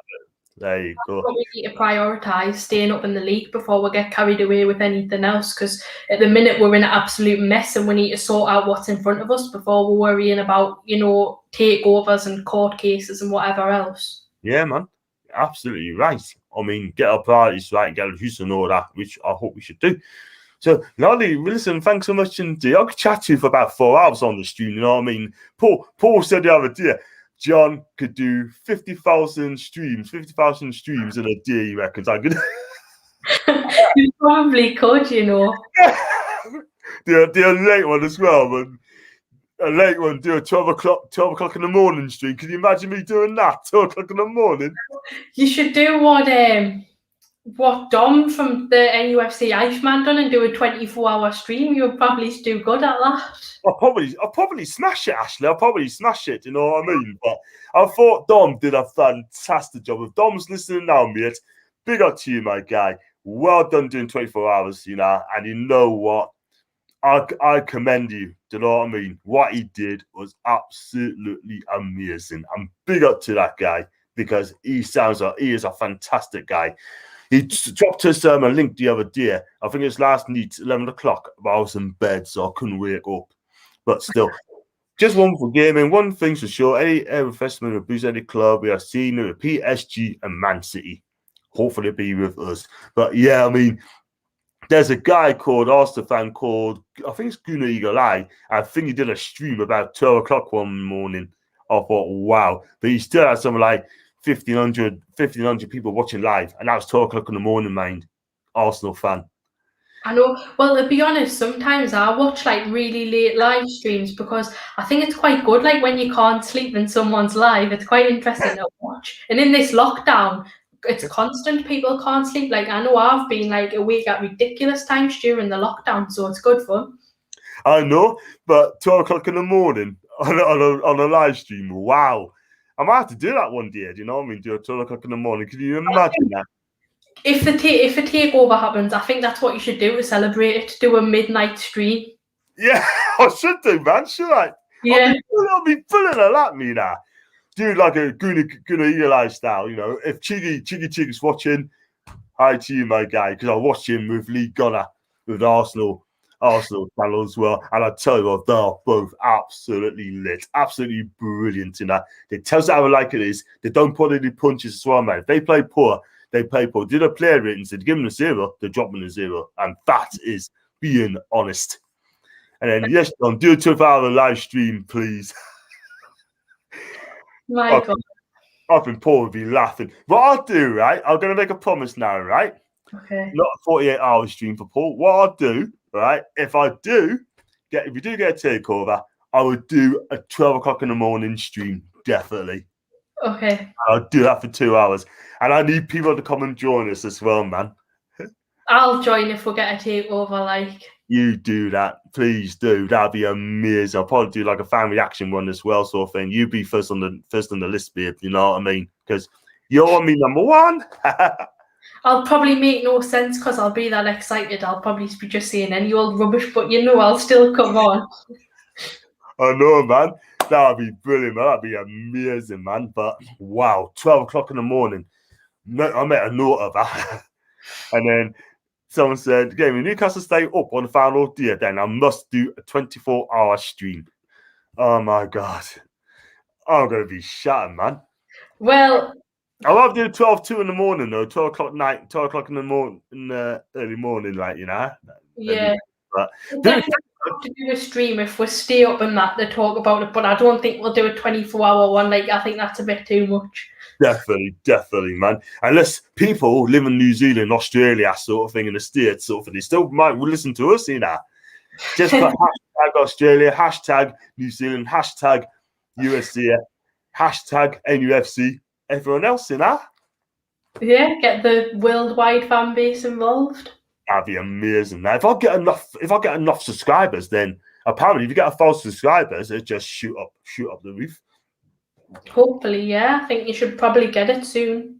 Let's hope so, right? And if I do get 1,000, then I'll make sure that we celebrate that and say, John's got 1,000! Yay! I'm sure it'll happen sooner rather than later. I don't think it'll take you that long because you're doing really good content. So just keep it up and then you'll probably hit it soon. Thank you very much, babe. Listen, without you guys, I could not have done this without you guys. Absolutely no way. And then, I was going to say, he's the first one having me chat with you first. Then it was Baza. And then I've got Sharky on. We'll watch along as well. So Liam's coming on Sunday. Liam K coming on Sunday from NFTV. The guy's absolutely mint. The guy's lit. And he talks sense. Yeah, all of them. Everyone you've had on the show has been really, really good. They're all really good people. Know loads about Newcastle. So it's really good to watch them. Absolutely. I mean, I'll get people, Arsenal fans as well, which is amazing. Arsenal fans is brilliant. And, you got over and over again, Gunnar Rich. I've got Albert as well. He's great.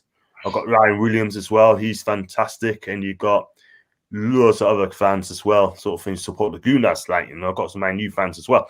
Just one more quick question. What would be your action, Newcastle today? Up on final dear and Andy Carroll's good and 90th minute winning goal to keep us up? I think I'd have a heart attack. I'm not even going to lie. That would be absolutely crazy. My blood pressure, my heart rate would be through the roof. I dread to even think what I'll be saying and doing. God knows. You'll have to just wait and see if that happens. Definitely, man. But the thing is, though, right? I mean, I don't think we'd be celebrating finishing 17th, man. I just think we're glad to stay up. Yeah. But celebrating finishing 17th. For a big club like Newcastle.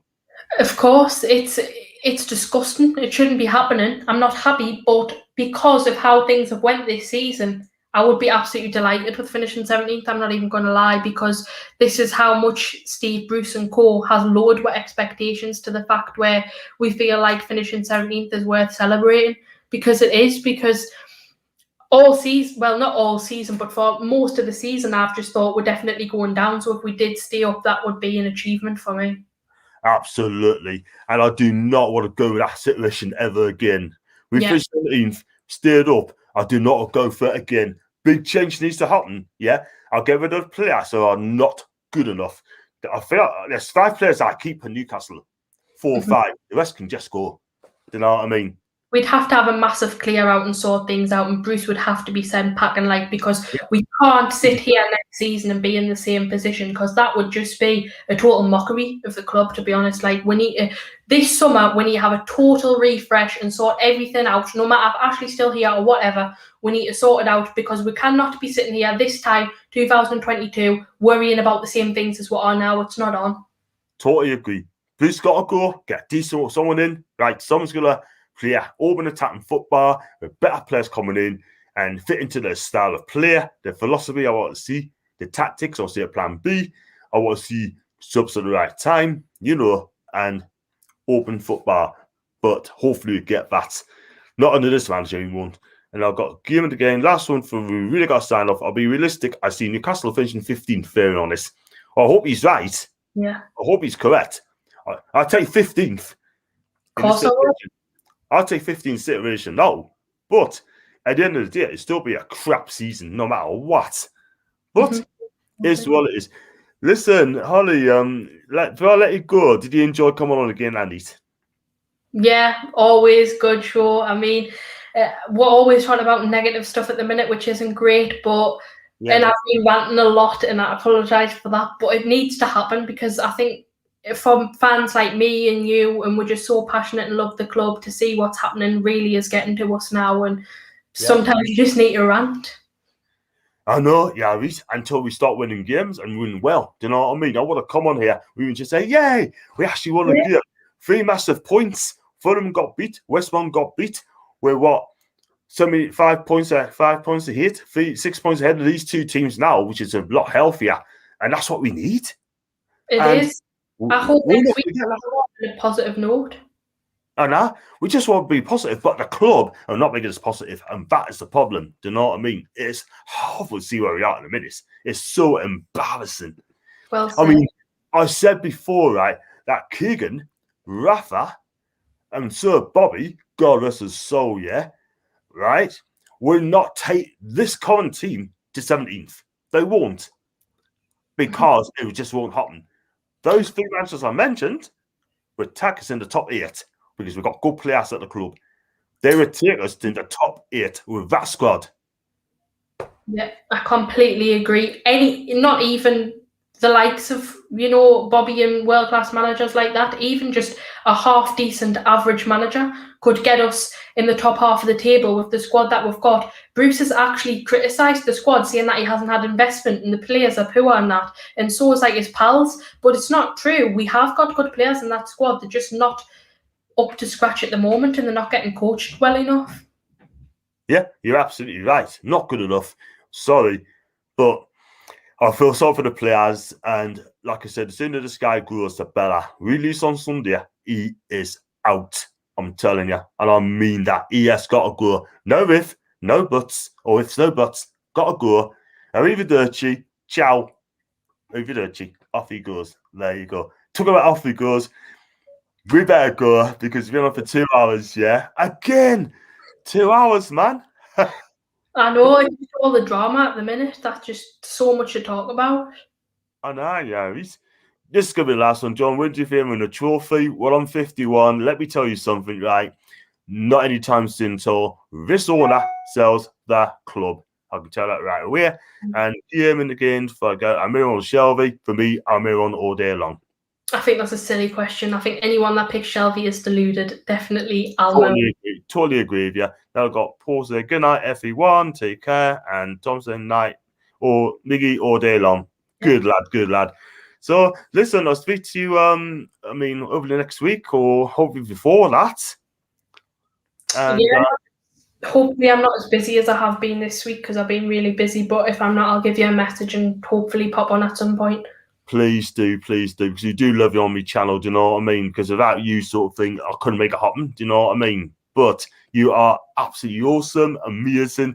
And Holly, thank you very much indeed for coming on again. Thanks for having us on. You too. Speak to you soon. Take care. Good night, bye. Good night. Bye now.